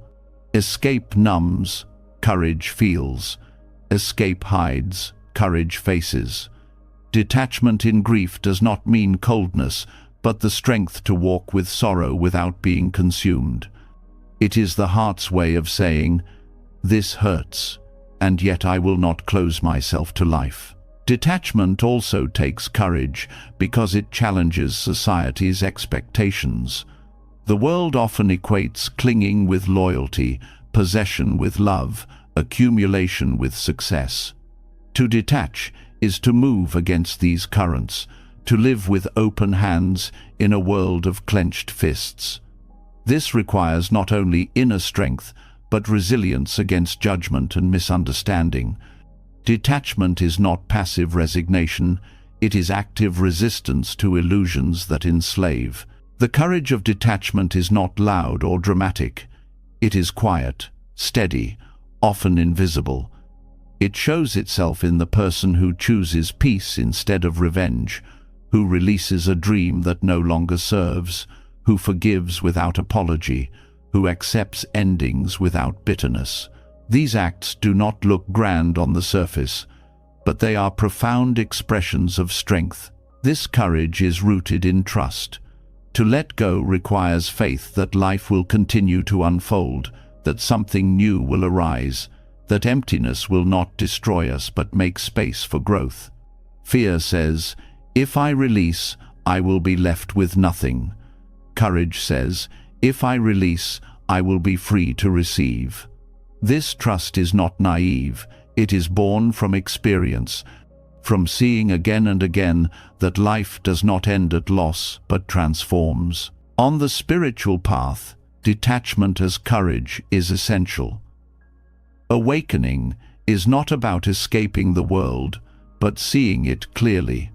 It takes strength to let go of cherished illusions, to face impermanence without flinching, to stand in the vastness of uncertainty without clinging to fixed ground. This is why detachment is not cowardice but bravery, the willingness to live without guarantees, without anchors, without illusions. And so, detachment is courage precisely because it demands engagement, not avoidance. It asks us to feel more deeply, not less. It asks us to release control, not to escape responsibility. It asks us to face impermanence without denial, to walk into the unknown without fear, to love without chains. This is the quiet heroism of the detached heart. It does not run from life. It meets life fully, freely, and without fear of loss. And after recognizing that detachment is not escape but courage, another layer of truth unfolds, one that many of us try to overlook. For even if we loosen our grip on wealth, success, or identity, there is still a place where attachment hides with remarkable skill in the way we relate to others. Relationships are powerful mirrors. They reflect back the parts of ourselves we would rather not see, exposing attachments we believed we had already released. The conflicts we face, the longing we feel, the pain of distance or the fear of loss, all of these are not just about the other person, they are about us. They show us where we are still bound. Every argument with a partner, friend, or family member is more than words exchanged. It is a flashlight shining into hidden corners of attachment. When someone criticizes us and anger flares, what is really being threatened is not truth but identity, our attachment to being seen a certain way.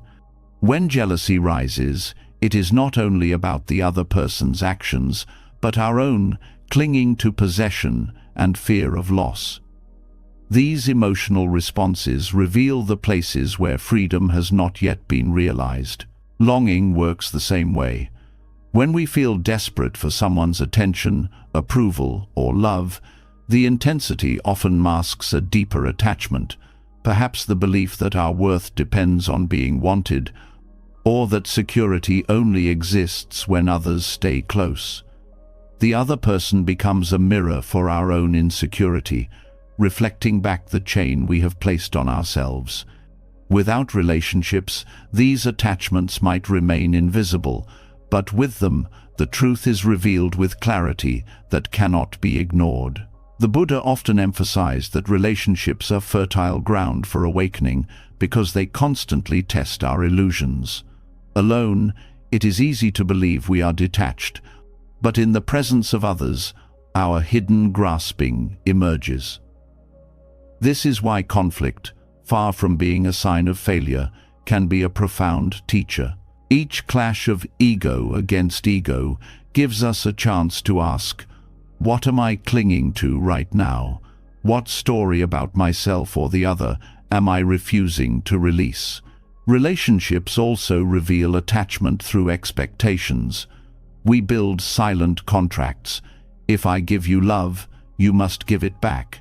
If I support you, you must appreciate me. If I stay loyal, you must never change. These unspoken bargains create suffering because others are not bound to fulfill the scripts we have written in our minds. When they do not play their role, we feel betrayed, not by them, but by our own attachment to expectation. Detachment here means loving without demanding, supporting without bargaining, caring without turning the relationship into a transaction. Even positive emotions can hide attachment. The joy of being loved can turn into grasping when we cling to it, fearing its loss. The pride of being admired can trap us when we become dependent on it. Detachment does not mean refusing these joys. It means savoring them without making them conditions for our peace. To love fully, while knowing the other is free to change or leave, is perhaps the most courageous form of detachment in relationships. The mirror of relationships also shows us where we project. Often, what we dislike in others is something we have not yet accepted in ourselves. A partner's stubbornness irritates us because it reflects our own. A friend's neediness frustrates us because it mirrors the parts of us that crave reassurance. These projections are clues. They reveal attachments to self-image, the refusal to accept certain qualities as part of our own humanity. Detachment allows us to see these mirrors clearly, not with shame but with understanding, using them as opportunities for growth. In families, attachments often run deep. Parents may cling to the belief that children must follow a certain path, mistaking control for love. Children may cling to the need for constant approval, tying their self-worth to parental validation. These patterns create cycles of suffering passed through generations. Detachment does not mean indifference to family bonds. It means loosening these chains of expectation so that love can flow freely. In doing so, relationships shift from control to respect, from fear to trust. Romantic love is perhaps the strongest mirror of all. It awakens longing, vulnerability, and fear in ways few other relationships can.